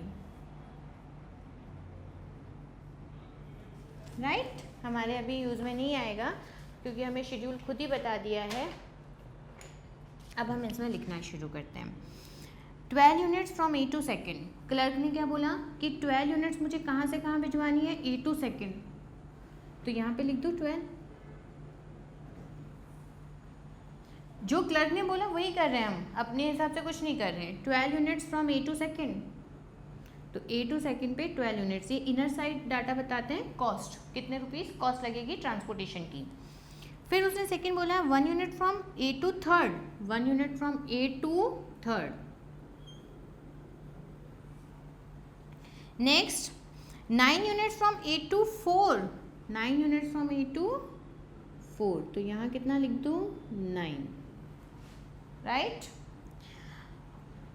15 units from B to third, 15 units from B to third. 7 units from C to 1, 7 units from C to 1, and last 1 unit from C to third, 1 unit from C to third। सारा data आ गया। ये clerk ने schedule बनाया, हमें check करके बताना है कि ये शेड्यूल बेस्ट है या नहीं है। ट्रांसपोर्टेशन की प्रॉब्लम में अलोकेशन करने के बाद जब हम उसे चेक करते हैं तो कौन सा मेथड यूज़ करते हैं, मॉडिफाइड डिस्ट्रीब्यूशन मेथड, याद है, जिसे शॉर्ट में हम मोदी मेथड बोलते हैं। अब से नहीं बोलने लगे कि हमारे पीएम मोदी हो गए तो अब से मोदी बोलते हैं, उसको बोलते ही यही है मॉडिफाइड डिस्ट्रीब्यूशन मेथड, बट इतना बड़ा नाम लिखने की बजाय उसे हमेशा से शॉर्ट में लिखा जाता है मोदी मेथड। पर मोदी मेथड लगाने से पहले हम क्या करते हैं, उसको चेक करते हैं। तो ये क्वेश्चन में गिवन था, हम उसको आगे सॉल्व कर रहे हैं। सबसे फर्स्ट चेक, क्या चेक करते हैं, number of allocation equal to row plus column minus 1। जितने भी अलोकेशन करे वो रॉ प्लस कॉलम -1 के इक्वल है या नहीं है। अगर वो इक्वल है तो हम मॉडिफाइड डिस्ट्रीब्यूशन मेथड लगा सकते हैं चेक करने के लिए। नंबर ऑफ अलोकेशन कितने हैं, कहाँ कहाँ अलोकेशन किया, 1 2 3 4 5 6, 1 2 3 4 5 6 अलोकेशन किया क्लर्क ने। रॉ कितनी है, 3, कॉलम 4 - 1, 6 = 6, यस इक्वल है। तो अब हम इसको चेक करने के लिए क्या लगा सकते हैं, मॉडिफाइड डिस्ट्रीब्यूशन मेथड। अगर ये इक्वल नहीं होता तो हम इक्वल करते और फिर मॉडिफाइड डिस्ट्रीब्यूशन मेथड लगाते हैं। ये इक्वल नहीं होता है तो एक छोटा सा क्लिक करवाती हूँ, क्या बोलते हैं इस प्रॉब्लम को, प्रॉब्लम ऑफ डीजेनरेसी। अगर ये इक्वल नहीं होता तो इसे कहते हैं प्रॉब्लम ऑफ डीजेनरेसी। बट हमारे क्वेश्चन में ये इक्वल है, यानी क्लर्क ने जो शेड्यूल बनाया वो चेक करने के लिए तो इक्वल है, डीजेनरेसी की कोई प्रॉब्लम नहीं है, आपको बस चेक करना है। तो अब हम चेक करें, चेक कैसे करते हैं, चेक करने के लिए हम 3 मैट्रिक्स बनाते हैं। कुछ जगह वो एक ही मैट्रिक्स में सारा डाटा लिखते हैं, जैसी आपकी हैबिट हो, जैसी आपकी प्रैक्टिस हो वैसा करना। बट मेरे हिसाब से 3 मैट्रिक्स बना के डाटा लिखना ज़्यादा अच्छा है। सिर्फ मैट्रिक्स की लाइन खींचने तक का ही टाइम आपका ज़्यादा वेस्ट होगा, कि आपको लगे कि नहीं वेस्ट होता है टाइम, सिर्फ लाइन खींचने जितना ही होगा और कुछ ज़्यादा नहीं होगा। क्या होगा, अब चेक करें, modified distribution method.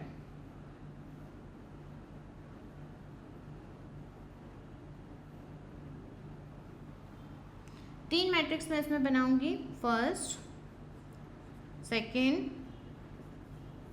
Third. Matrix का फॉर्मेट बना रही हूँ मैं पहले, क्योंकि सब जगह सेम ही जाएगा।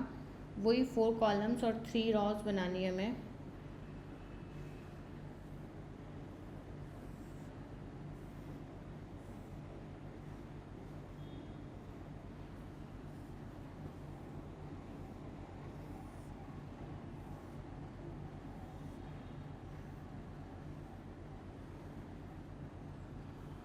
राइट, क्या क्या होगा, इस मैट्रिक्स को कहते हैं UIVJ मैट्रिक्स। इसे कहते हैं UI + VJ मैट्रिक्स, और इस मैट्रिक्स को कहा जाता है delta IJ matrix. Right, UIVJ matrix, UI + VJ matrix, delta IJ matrix. इस मैट्रिक्स में क्या किया जाता है, सबसे पहली मैट्रिक्स में हम उन कॉस्ट को लिखते हैं जहाँ पर अलोकेशन हुआ है, मतलब इनर साइड कॉस्ट जहाँ जहाँ अलोकेशन हुआ, 2 4 3 1 7 4। जहाँ अलोकेशन नहीं है वहाँ डॉट कर दीजिए, वहाँ कोई कुछ नहीं जाएगा। हुआ इतना, इसका लॉजिक होता है पूरे का, बट मैं यहाँ आपको कैसे कर रहे हो वो समझा रही हूँ। कहीं भी एक जगह आउटसाइड ड्रॉ और आउटसाइड कॉलम, कहीं भी एक जगह पे 0 लिख दीजिए, मतलब 0 हम अपनी चॉइस से लेते हैं, कहीं भी एक प्लेस पे ले लीजिए। मैंने यहाँ लिया, ठीक है, आप यहाँ लो, यहाँ लो, यहाँ लो, कुछ कहीं भी लो, फाइनल आंसर में कोई डिफरेंस नहीं आएगा। मैंने यहाँ पे 0 लिया है क्योंकि बेटर होता है कि जहाँ सबसे ज़्यादा नंबर अंदर हैं वहाँ से कैलकुलेशन फटाफट होगी। क्या करते हैं, इसका रूल क्या होता है, इस मैट्रिक्स का रूल होता है outside row plus outside column equal to inner side. मतलब आउटसाइड रॉ आउटसाइड कॉलम में इतना डाटा लिखा हो कि उसकी टोटल इनर साइड के इक्वल आ जाए। समझाती हूँ मैं ये 3 है, या और इजी तरीके से समझते हैं, ये किसी भी 2 हाथ हैं, इन दोनों हाथों में इतना पैसा होना चाहिए कि उसकी जब टोटल करें तो वो इनर साइड को रिप्रेजेंट करते हैं। ये 3 है, इसके एक तरफ यहाँ डाटा है और दूसरी तरफ यहाँ लिखेंगे। 3 का एक साइड ये हो रहा है और एक साइड ये हो रहा है। डाटा लिखा मैंने, लॉजिक होता है इसका। कैसे करेंगे, बट अभी हम ये सोचते हैं कि कैसे करेंगे। क्या, सिंपल चीज़ बोलते हैं, दोनों हाथों की टोटल, कोई फॉर्मूले में नहीं जाते हम, दोनों हाथों में इतना पैसा इकट्ठा हो जाना चाहिए या इतना डाटा आ जाना चाहिए कि उसको जब इक्वल करें, जोड़ दें, तो वो इनर साइड के इक्वल आए, ज़्यादा भी नहीं कम भी नहीं, इक्वल आना चाहिए। 3 के 2 हाथ कौन से हुए, एक ये वाला एक ये वाला। मैडम ये हाथ नहीं है, मैं भी समझाने के लिए कर रही हूँ, क्योंकि इस तरीके से समझोगे तो बहुत आसानी से समझ आएगा और फटाफट कभी भूलोगे भी नहीं। 3 अंदर लिखा है, 3 का एक साइड कौन सा हुआ, ये, और दूसरा कौन सा हुआ, ये। एक हाथ में 3 के साइड में क्या है, 0, मतलब मान लो मिड में 3 है, एक तरफ क्या है 0, तो दूसरी तरफ क्या होना चाहिए कि जब मैं दोनों को टोटल लगाऊं तो वो किसके इक्वल हो, 3 के इक्वल। क्या लिखना चाहिए मुझे यहाँ पे, 3, तो यहाँ क्या आएगा 3, गॉट इट। नेक्स्ट क्या है 4। अब मैडम 1 का निकाल लो ना, 1 का नहीं निकाल सकते क्योंकि इसके यहाँ पे कुछ नहीं है, यहाँ पे कुछ नहीं है।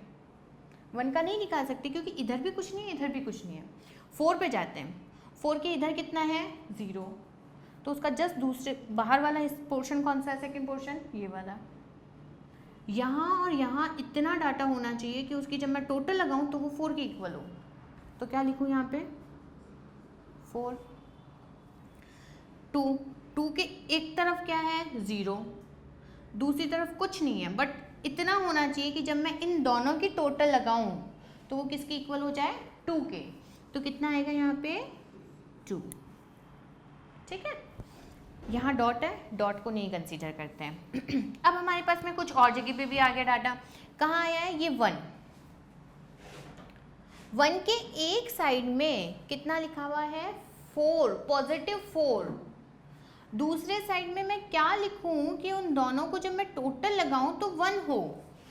अच्छे से सुनना, इनर साइड में लिखा है 1, फॉर्मूला होता है इसका टोटल ऑफ आउटसाइडर मतलब total of UI plus total of VJ equal to inner side element. But formula रखो साइड में, क्योंकि फॉर्मूले बेस करा तो फिर एग्जाम में वही याद करते रह जाएंगे। हम तो ये सोचते हैं ये जो अंदर लिखा हुआ है उसके 2 पोर्शन है, 2 हाथ हैं, दोनों हाथों में इतना पैसा इकट्ठा हो जाए कि उसकी टोटल अंदर के बराबर हो। ये क्या है 1। इसके एक हाथ में 4 रुपीज़ ऑलरेडी हैं, बट हमें तो इसकी टोटल 1 ही करनी है, तो दूसरे हाथ में क्या रखना पड़ेगा -3। समझ आया क्यों रखेंगे -3? हमें इसकी टोटल 1 करनी है, एक हाथ में ऑलरेडी 4 रुपीज़ हैं पॉजिटिव में, तो दूसरे में क्या रखना पड़ेगा हमें -3। तो यहाँ क्या आएगा -3। यहाँ अंदर क्या है 7। इसके एक हाथ में कितने रुपए हैं 4, तो दूसरे हाथ में कितने रुपए पकड़ाएंगे, दोनों की टोटल 7 हो जाए 3। कौन सा 3, पॉजिटिव 3, तभी तो दोनों की टोटल कितनी होगी 7। इस 4 के एक साइड में आ गया डाटा, कितना है एक साइड में, अंदर की टोटल 4 करनी है या सीधा सीधा अंदर भी भूल जाओ, ये ध्यान रखो 4 रुपये देने हैं उसको, 3 रुपये एक बार दे दिए तो अब और कितना देना है 1, तो वो दे दो। Got it. फॉर्मूला बेस मैं नहीं पढ़ा रही, मैं उतना सिंपल लैंग्वेज में बोलना चाह रही हूँ जितना आपको समझ आए। बुक्स में फॉर्मूले सब बुक्स में लिखे हुए होंगे, बहुत अच्छे से जमा जमा के लिखे हुए होंगे, बट जो सिंपल वर्ड्स हम सुनते हैं वो फटाफट याद रहते हैं हमें। सारे बाहर के डाटा हमारे पास आ गए, यानी आउटसाइड एलिमेंट हमारे पास सारे आ गए, राइट। इस नेक्स्ट मैट्रिक्स में क्या करना है, नेक्स्ट मैट्रिक्स में हमें लिखने हैं बाहर के वो सारे एलिमेंट जो हमने निकाले थे।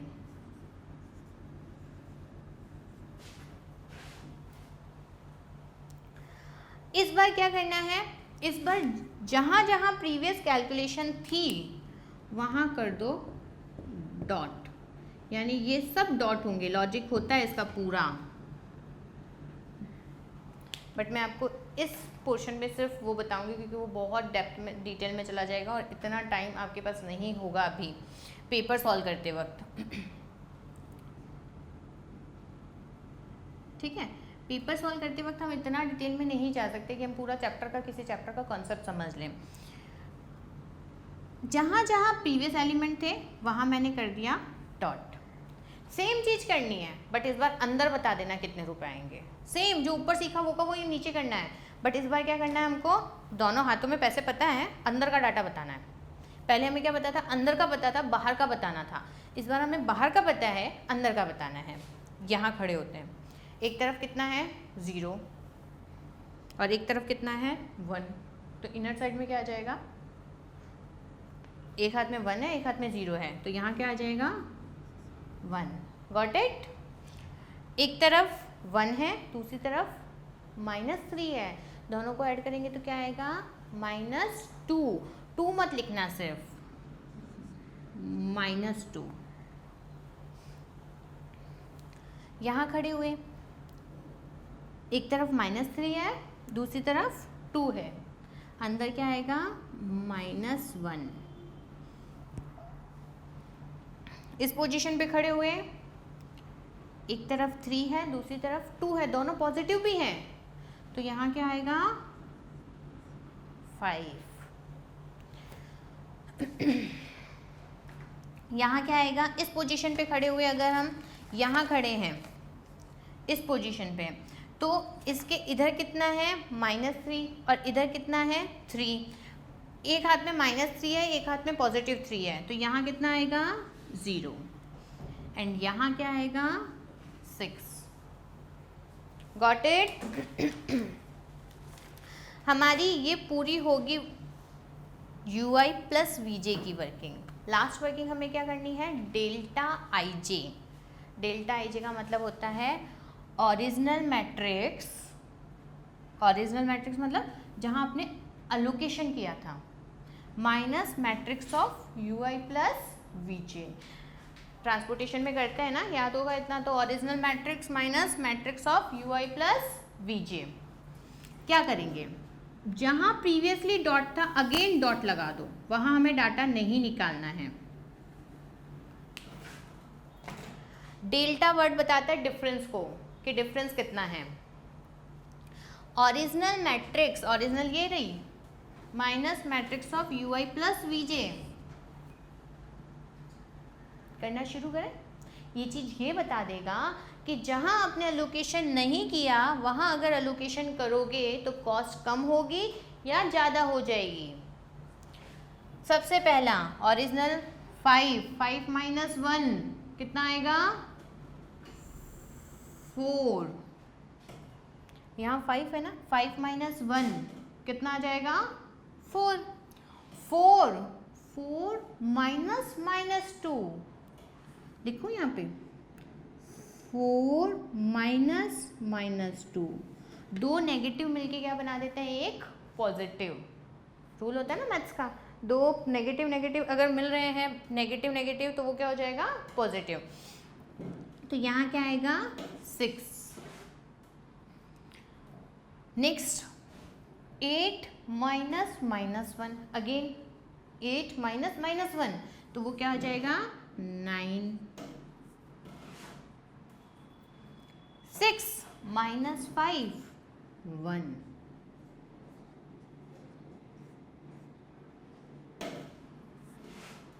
समझ आया। 6 माइनस 0 6 ही रहेगा।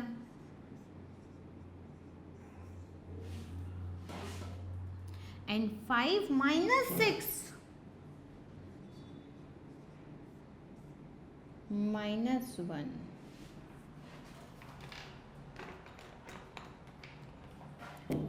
इसको हाईलाइट करके लिख देते हैं। आपको एग्जाम में सिर्फ black and blue pen use करने की परमिशन होती है, तो आप 2 पेन यूज़ कर सकते हैं, पेंसिल यूज़ कर सकते हैं, बट रेड पेन या कोई और कलर का पेन यूज़ मत करना।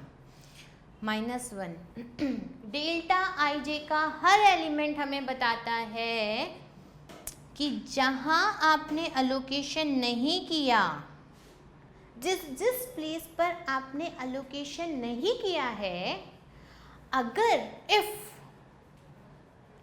हम अलोकेशन करेंगे तो कॉस्ट कितनी अमाउंट से इंक्रीज और डिक्रीज हो जाएगी। जहाँ जहाँ हमने अलोकेशन नहीं किया, अगर हम अलोकेशन करते हैं तो कॉस्ट कितनी अमाउंट से बढ़ेगी या घटेगी, इंक्रीज और डिक्रीज दोनों बताता है वो।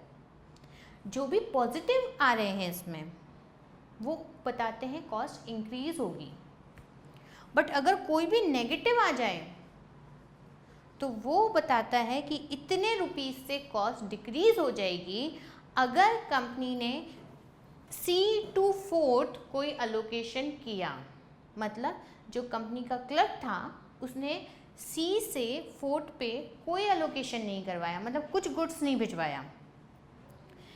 बट ये आंसर कह रहा है कि अगर कंपनी के क्लर्क ने C से फोर्थ पे कोई अलोकेशन करवाया, इससे यहाँ पर कोई गुड्स भिजवाया, वेयर हाउस C से मार्केट 4 में कोई गुड्स सप्लाई करवाया, तो हमारी कॉस्ट 1 रुपी पर यूनिट डिक्रीज हो जाएगी।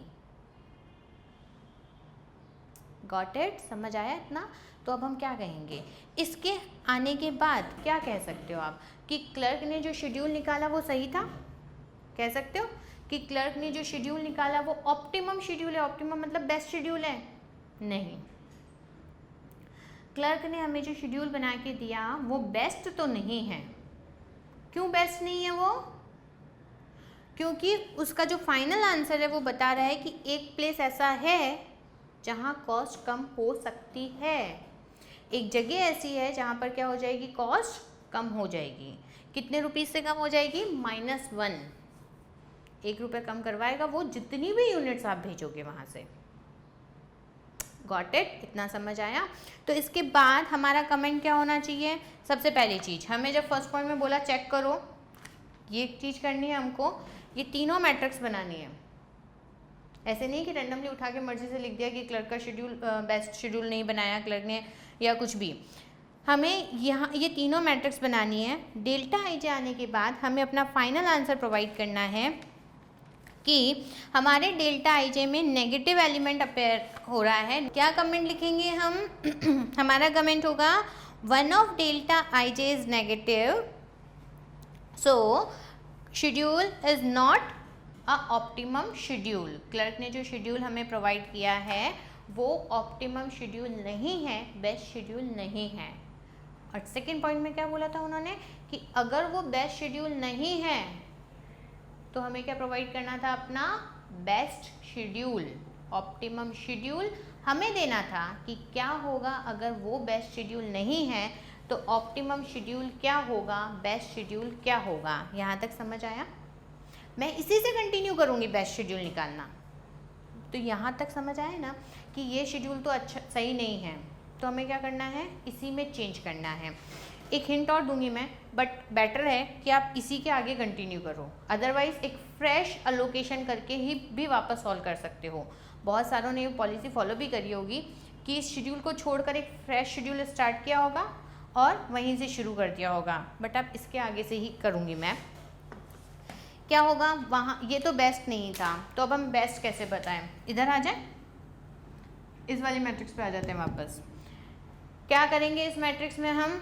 इस मैट्रिक्स में हम कहेंगे कि कौन सा प्लेस ऐसा है जहाँ हमारी कॉस्ट रिड्यूस हो सकती है। ये वाला,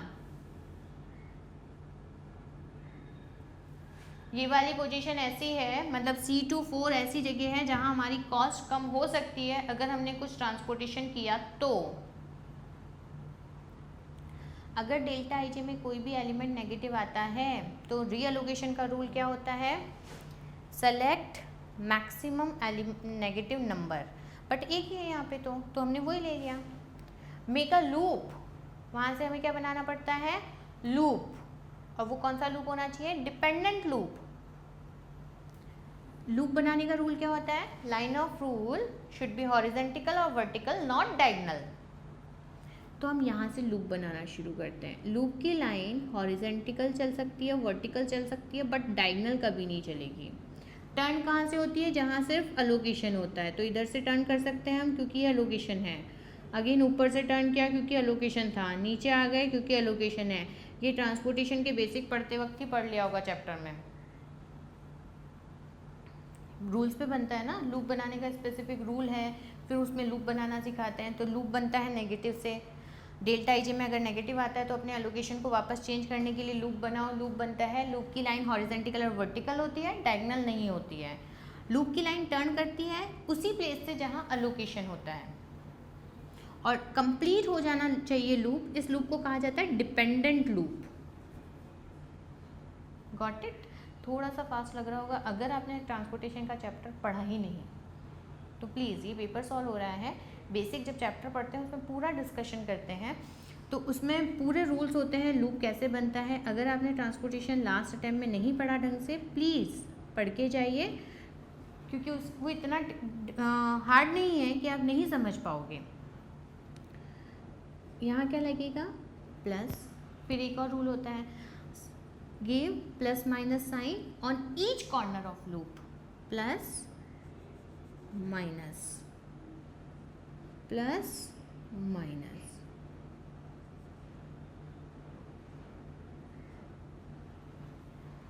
उसके बाद क्या करते हैं हम,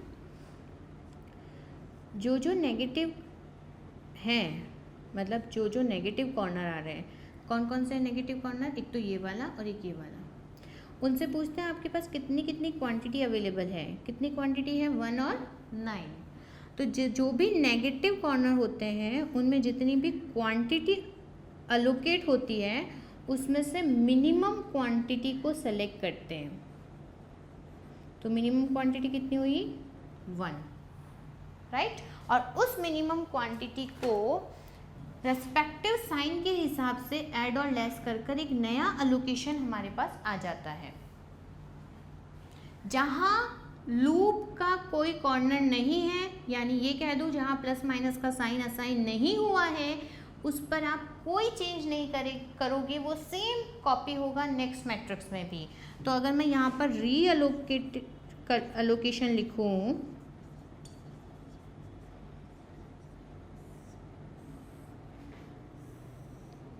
क्या आएगा इस रीअलोकेशन में, वापस बोल रही हूँ, जहाँ पर लूप का कॉर्नर नहीं है, यहाँ यानी जहाँ पर प्लस माइनस कुछ नहीं लिखा, वो सेम कॉपी करना है हमें।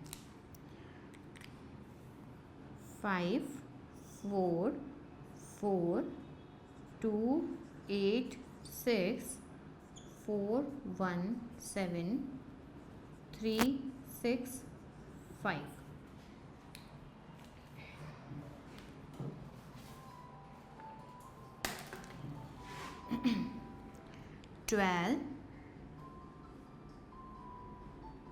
क्योंकि यहाँ पर कोई चेंज ही नहीं है तो कितना आया, 12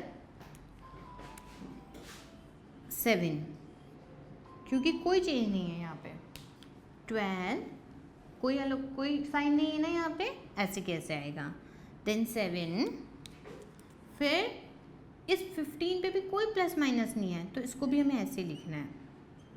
लेकिन कहाँ प्लस माइनस था, इस प्लेस पे, इस प्लेस पे, इस पे कुछ था नहीं, बट अब प्लस आया और इस पे माइनस था।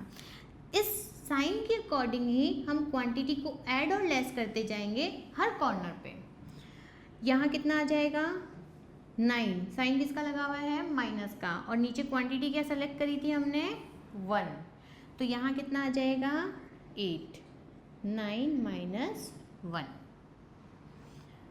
यहाँ 1 था और साइन किसका लगा हुआ है, 1 का, तो कितना ऐड हो जाएगा, 1 और 1 इसके कारण नहीं हुआ, 1 कौन सा लिया हमने, ये वाला, 2, यहाँ 1 था, -1 हो गया, 0, यहाँ कुछ भी नहीं था और क्वांटिटी 1 आ गई तो 1।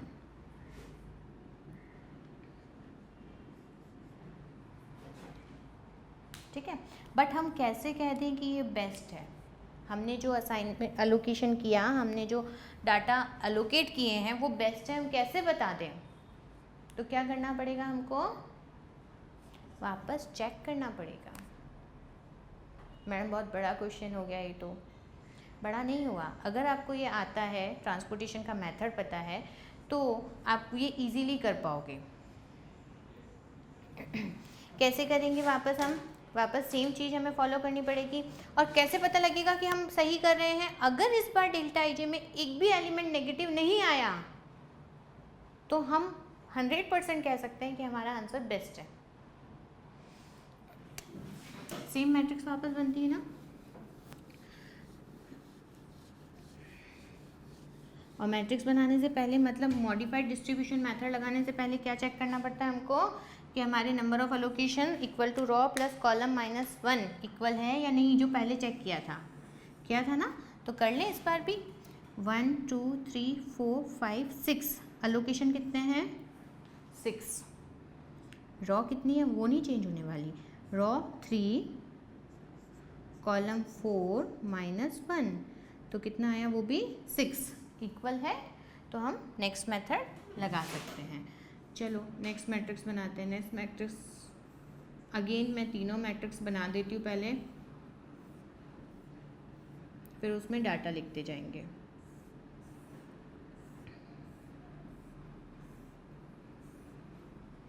और लास्ट वन क्या होगी, डेल्टा आई जे, वो हमारे आंसर को बताएगी कि हमने सही किया है या नहीं किया है। U I plus V J matrix, again same काम करना है, थोड़ा सा स्पीडली कर रही हूँ क्योंकि पिछली बार हमने किया है यही काम। क्या करते हैं, जहाँ जहाँ एलोकेशन हुआ है उसकी इनर साइड कॉस्ट को यहाँ लिख देंगे, 2 4 3 1 5 4।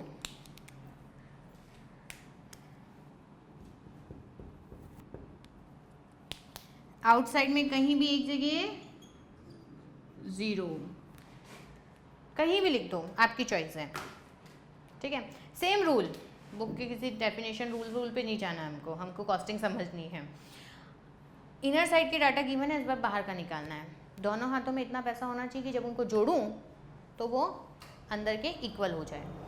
यहाँ 3 लिखा है, इसके एक तरफ तो 0 है, दूसरी तरफ क्या लिखूं कि दोनों की टोटल 3 हो जाएगी। क्या आएगा यहाँ पे 3। 4 के एक तरफ 0 है, दूसरी तरफ क्या लिखूं 4। 2 के सेम, एक तरफ 0 है, दूसरी तरफ क्या लिखूं 2। अब किसको निकालें मैडम, इसको निकालते हैं ना, 1 के भी तो एक साइड में पता लग गया हमको। इस 1 के एक साइड पे 4 रुपीज़ है, दूसरे साइड में क्या रखूं कि दोनों की टोटल 1 हो जाए। एक तरफ आपके पास 4 रुपये हैं, दूसरी तरफ आपको क्या रखना है कि दोनों की टोटल क्या हो जाए 1 हो जाए। तो इसका मतलब यहाँ क्या आएगा -3। Got it. अब मैडम आगे कैसे निकालते ना, इस 5 के एक साइड में क्या है 3, दूसरी तरफ क्या रखूं कि दोनों की टोटल कितनी हो जाएगी 5। कितना आएगा यहाँ पे 2, राइट। इस 4 के एक हाथ में 2 रुपये हैं, दूसरे हाथ में क्या रखूं कि दोनों की टोटल 4 हो जाए 2। Got it. नेक्स्ट मैट्रिक्स में क्या करते हैं हम, नेक्स्ट में हम वही चीज़ जो हमने अभी कैलकुलेट करी आउटसाइड में फिल करते हैं।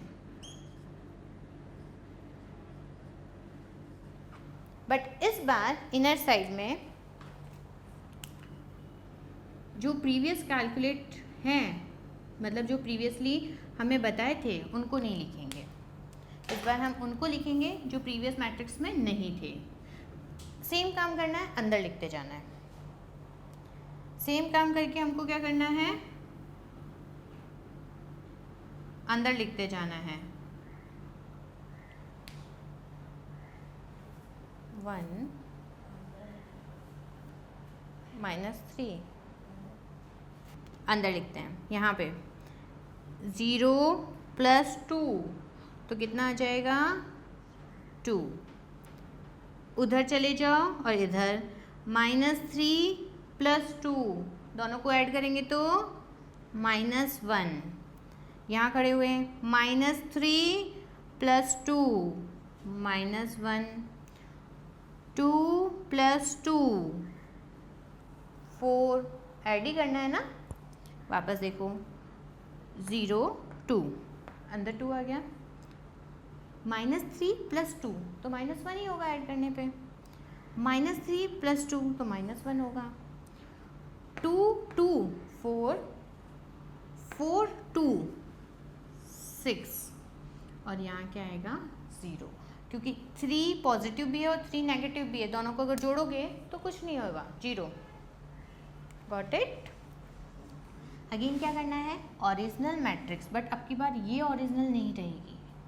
ओरिजिनल का मतलब बोलते ओरिजिनल मैट्रिक्स हैं रूल्स में, बट इतना ध्यान रखना जिस मैट्रिक्स के एलोकेशन को आप चेक करना चाह रहे हो उसी में से एलिमेंट को लेस करेंगे।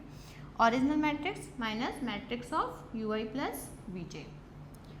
5 -2 कितना आएगा 3, 5 - 2 3, 4 - -1, 4 -1 करेंगे तो कितना आएगा 5, 4 -1, got it. Next is 8 -1 9, 6 - 4 sorry 2, 6 - 4 2, 6 - 0 6 and 7 - 6 कितना आ जाएगा 1। यहाँ सब जगह क्या हो जाएगा डॉट, राइट। क्या कोई नेगेटिव एलिमेंट डेल्टा आईजे में अपेयर है? नहीं, सारे एलिमेंट कौन से हैं पॉजिटिव। तो अगर सारे एलिमेंट पॉजिटिव हैं तो इसका मतलब डेल्टा आईजे क्या इंडिकेट कर रहा है कि हमने जो अलोकेशन किया is optimum allocation, best allocation है आपका अलोकेशन, बिकॉज सारे एलिमेंट डेल्टा आईजे के क्या आ रहे हैं पॉजिटिव। और ऑप्टिमम कब नहीं होता जब कोई एलिमेंट नेगेटिव आ जाए, बट हमारे तो सारे पॉजिटिव हैं, इसका मतलब हमारा आंसर बेस्ट आंसर है। तो बेस्ट आंसर है तो कॉस्ट भी बता देते हैं ना उनको कि कितने रुपए कॉस्ट लगेगी, तो हम उसके नीचे क्या लिखेंगे all element of delta I J is positive, so location is optimum. क्या होगा आंसर हमारा क्वांटिटी मल्टीप्लाई बाय कॉस्ट, क्योंकि आंसर तो आ गया बट फाइनल रुपीस तो बताओ उनको। तो यहाँ पर हम लिखेंगे 12 units multiply by 2, 4 into 2 into 4, 8 into 3, 15 into 1, 7 into 4 and 5 into 1। ये आ जाएगी हमारी कॉस्ट ऑफ ट्रांसपोर्टेशन, कि इतनी यूनिट्स को ट्रांसपोर्ट करने की कॉस्ट कितनी होगी। 24, 8, 24, 15,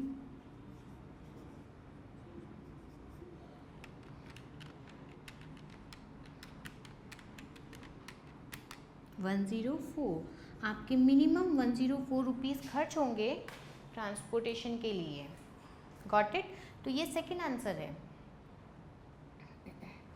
कि हमारा जो क्लर्क ने शेड्यूल निकाला था वो बेस्ट नहीं था, तो हमने वहीं से चेंज करके बेस्ट शेड्यूल बता दिया कि 104 हमारा क्या है बेस्ट शेड्यूल है। हमारा फर्स्ट पार्ट भी कवर हो गया, सेकंड भी कवर हो गया, लेकिन अभी भी हमें किसका आंसर प्रोवाइड करना है उनको, थर्ड पार्ट का। यहाँ तक आया समझ में। थर्ड पार्ट का आंसर कैसे करेंगे, अच्छे से ध्यान से सुनना, उसको हमें चेक नहीं करना है क्योंकि क्वेश्चन खुद स्पेसिफिक कंडीशन हमें बता रहा है कि हमें यही करना है, हमें उसको चेक करके नहीं बताना कि क्या होगा क्या नहीं होगा। वापस मैट्रिक्स बनाती हूँ मैं, ये मैं थर्ड पार्ट सॉल्व करवा रही हूँ आपको, ठीक है। और इस थर्ड पार्ट को सिर्फ 10% स्टूडेंट्स ने सही किया था। ये 10% मैडम आप कैसे बोल रहे हो, इंस्टीट्यूट सजेस्टेड बताता है, उसमें आंसर के साथ ये भी बताता है कितने % स्टूडेंट्स किस चीज़ को सही करके आए थे। फीडबैक फॉर्म होता है, एक फीडबैक में मिल जाता है आपको।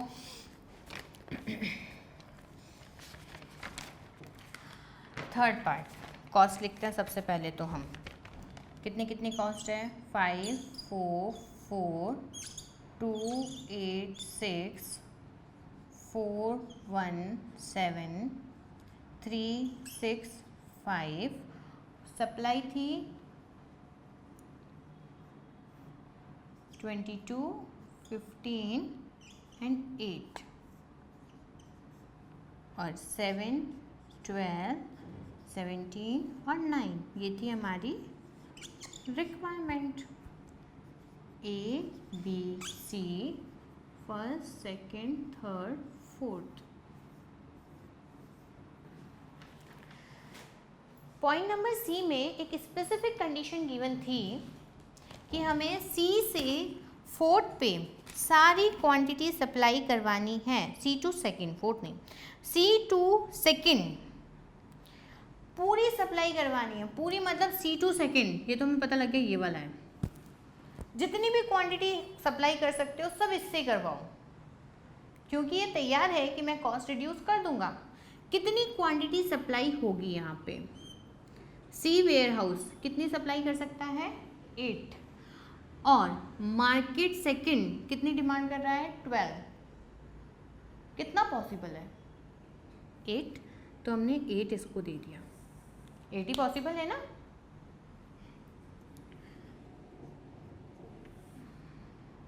अब सी किसी और को कोई रिक्वायरमेंट, कोई सप्लाई नहीं देगा।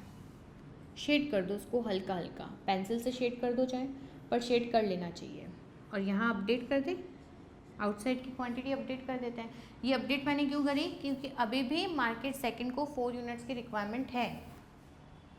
आगे का रूल क्या होता है? आगे तो हम ट्रांसपोर्टेशन स्टार्ट ही इसी बेसिक से करते हैं।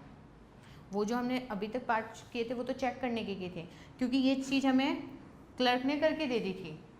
गलत करी थी वो अलग बात है, उसने कर दी थी, बट हमारा तो स्टार्ट ही यहीं से होता है। और वो जब सेकंड पॉइंट करवाते वक्त मैंने बोला था ना, या तो आप नेगेटिव से चेंज करो या फ्रेश अलोकेशन करो, तो वो फ्रेश अलोकेशन यही इसी तरीके से होता है। आगे कैसे निकालते हैं हम? डिफरेंस, इसको पेनल्टी भी बोला जाता है। रॉ डिफरेंस और कॉलम डिफरेंस काउंट करते हैं हम। इसको बहुत सारी जगह पेनल्टी भी लिखा जाता है, बट आप इसको डिफरेंस लिख दो चलेगा। Raw difference and column difference. Difference का रूल क्या होता है? Difference between two least element from each raw and each column. Difference between two least element from each raw and each column. Her raw और हर column में सबसे 2 छोटे element वो same हो तो डिफरेंस 0 लिख देना। उनका डिफरेंस कहाँ लिखना है हमें? बाहर। यहाँ ये तो हट गया, हमारी डिसीजन मेकिंग से बाहर है ये तो यहाँ डिफरेंस किसका आएगा? 5 and 4 difference 1, 2 and 8 difference 6, 4 1 difference 3, 3 3 difference 3। करते हैं ना ऐसा? रिकॉल हो जाना चाहिए, क्योंकि मैडम सिखा नहीं रही, मैडम रिकॉल करवा रही है पेपर के साथ में। 2 लीस्ट एलिमेंट कौन से हैं? 2 and 3, तो डिफरेंस क्या आएगा? 1, 1 and 4 डिफरेंस 3। ये वाला लेना ही नहीं हमें। फिर क्या होता है नेक्स्ट स्टेप? सबसे पहले हम निकालते हैं difference between 2 least element from each raw and each column. फिर उन डिफरेंस में से हम सेलेक्ट करते हैं मैक्सिमम डिफरेंस कहाँ आ रहा है। इसका लॉजिक बताऊँ? इसका लॉजिक होता है कि अगर हमने इसमें 2 को इग्नोर कर दिया तो कितने रुपीज़ एक्स्ट्रा बियर करने पड़ेंगे हमको ट्रांसपोर्टेशन पे? 6 रुपीज़, क्योंकि नेक्स्ट पर्सन ही कितने रुपये पे मिलेगा हमको? फिर 8 रुपीज़ पे। तो सबसे पहले इसी को ले लो, मैक्सिमम डिफरेंस को सेलेक्ट करते हैं, फिर उसके अंदर जाते हैं। क्या ये कह दूँ? उसको बोलते हैं तुम अपने सबसे लीस्ट कॉस्ट पे एलोकेशन करवा लो। सबसे लीस्ट कॉस्ट पे एलोकेशन करवाएगा तो वो 2 को सेलेक्ट करेगा। कितना एलोकेशन करवाऊँ मैं यहाँ पे? सेकंड ए दे सकता है 22, ए की सप्लाई पॉसिबल है 22, बट सेकंड की रिक्वायरमेंट कितनी बची है? 4, तो हम यहाँ पे एलोकेशन करेंगे 4 का। आउटसाइड क्वांटिटी अपडेट करो, और जो 100% सेटिस्फाइड हो जाए रॉ और कॉलम, वो मैटर नहीं करता, उसको क्या कर दो? शेड, मतलब वो हमारी डिसीजन मेकिंग से बाहर है। अब क्या करें मैडम? क्या करेंगे आप? अगेन डिफरेंस निकालेंगे, सेम स्टेप फॉलो करते जाओ टिल लास्ट एलोकेशन। सेम वापस वही डिफरेंस निकाला तो ये आया 1, इसको मत निकालो इस बार क्योंकि ये अब 0 हो गया। 3 3, इधर क्या करें मैडम? इस बार 3 और 4 का डिफरेंस आएगा 1, 1 और 4 का डिफरेंस आएगा 3, और इसको तो हम निकालेंगे ही नहीं। क्या सेलेक्ट करते हैं? Maximum difference. ट्रांसपोर्टेशन का रूल होता है ना, वो सुनना। डिफरेंस निकालो, सबसे दो छोटे एलिमेंट का डिफरेंस निकाल के बाहर लिखो। फिर सेकेंड चीज़ होती है उसमें से मैक्सिमम को सेलेक्ट करो और मैक्सिमम के अंदर जाके लीस्ट कॉस्ट पे एलोकेशन कर दो। अगर मैक्सिमम डिफरेंस एक से ज़्यादा जगह सेम बताए, जैसे यहाँ भी 3 है, यहाँ भी 3 है और यहाँ भी 3 है, तो मतलब हमारे पास 3 प्लेस ऐसे हैं जो 3 रुपीज़ का डिफरेंस बता रहे हैं। मतलब वो कह रहे हैं कि अगर हमने अपने सबसे मिनिमम डाटा को इग्नोर किया तो कॉस्ट कितने रुपीज़ से बढ़ जाएगी, 3 रुपये से। तो फिर हम उन सबको कहते हैं कि अच्छा चलो डिफरेंस आपका सेम है तो हम कोई दूसरा तरीके से एलोकेशन करवाते हैं। हम आप लोगों से पूछते हैं कॉस्ट बोल दो अपनी कितने रुपए हैं, तो ये वाला 3 मिनिमम कॉस्ट कितनी बताएगा, मिनिमम कितने रुपए हैं, ये कितने रुपए बताएगा 1। ज़्यादा पर्सन ने 333 बोला तो हमने उनको बोला कॉस्ट बोलो अपनी कितने कितने रुपए का है आपकी, मिनिमम कॉस्ट बताओ। इसने खड़ा हुआ बोला 1 रुपये मिनिमम है, ये खड़ा हुआ इसने बोला 3 रुपीज़ मिनिमम है। हमने उससे पूछा, उसने कहा 1 रुपये मिनिमम है और सेम वही 1 रुपीज़ के लिए वो भी बोल रहा है। तो अब हमारा प्रेफरेंस किसको होगा, हम 3 को प्रेफर करेंगे कि 1 को, कॉस्ट है ये प्रॉफिट नहीं है, तो हम किसको प्रेफर करेंगे 1 रुपये वाले को। तो हम इसको कहेंगे आप अपने 1 रुपये पे सारा एलोकेशन करवा लो जितना कर सकते हो, ठीक है। बी सप्लाई दे सकता है 15 यूनिट्स एंड थर्ड मार्केट की डिमांड है 17 यूनिट्स। कितना एलोकेशन करूँगी मैं यहाँ पे 15, क्योंकि 15 से ज़्यादा बी नहीं दे पाएगा। Got it? शेड कर दो, किसको शेड करूँ, बी को। शेड उसको किया जाता है, मत रटना कि कॉलम को और रॉ को किसको किया जाता है, उसको किया जाता है जिसको अब डिसीजन, जिसके बारे में कुछ नहीं सोचना हमको। तो हमें किसके बारे में नहीं सोचना, हमें बी के बारे में कुछ नहीं सोचना, हो गया उसका काम ख़त्म। अब आगे डिसीजन करें। मैंने क्या बोला था, ये रूल तब तक फॉलो करना है जब तक कि हमारा लास्ट लोकेशन ना आ जाए। बट अब तो मैडम डिसीजन लेना ही क्या है, अब तो बचा ही सिर्फ एक ही, ए है। ये चाहे 3 लोग हों लेकिन इनको देने वाला कौन बचा है, सिर्फ ए। तो एलोकेशन करवा दें। कितना कितना एलोकेशन होगा, 7, 2 एंड 9। इसका 7, यहाँ 2 बचा था 2 और ये हो गया 9। ये हो गया हमारा एलोकेशन। अगर हम सारी quantity entire demand C to second ही करवाएं, मतलब ये क्वेश्चन में हमें गिवन था, तो हमारा रिमेनिंग एलोकेशन ऐसा होगा। और रिमेनिंग एलोकेशन अगर ऐसा हुआ तो फिर हम उनको कहेंगे कि आपके अकॉर्डिंग अगर हम काम करें तो हमारी कॉस्ट कितनी होगी। आपके हिसाब से अगर हम चलें तो हमारी कॉस्ट होगी 7 × 5, 4 × 2, 2 × 4, 9 × 3, 15 × 1 and last 8 × 6। आपके अकॉर्डिंग हमने काम किया, हमारे प्रीवियस शेड्यूल को भी छोड़ दिया जो हमने सेकंड पॉइंट में निकाला था, और हमने तो आपके हिसाब से काम करना शुरू कर दिया कि चलिए आप कॉस्ट कम करने के लिए तैयार हैं, हम आपके हिसाब से काम करते हैं। तो हमारी कॉस्ट कितनी आ गई, 141 रुपीज़। क्या कोई कम नहीं करेगी ऐसा, जब उसे पता है कि मैं पूरी क्वांटिटी अपने हिसाब से बेस्ट 104 रुपये में भिजवा सकती हूँ कहीं से भी कहीं पे, तो क्या इतने रुपए पे करेगी, कोई नहीं करेगा।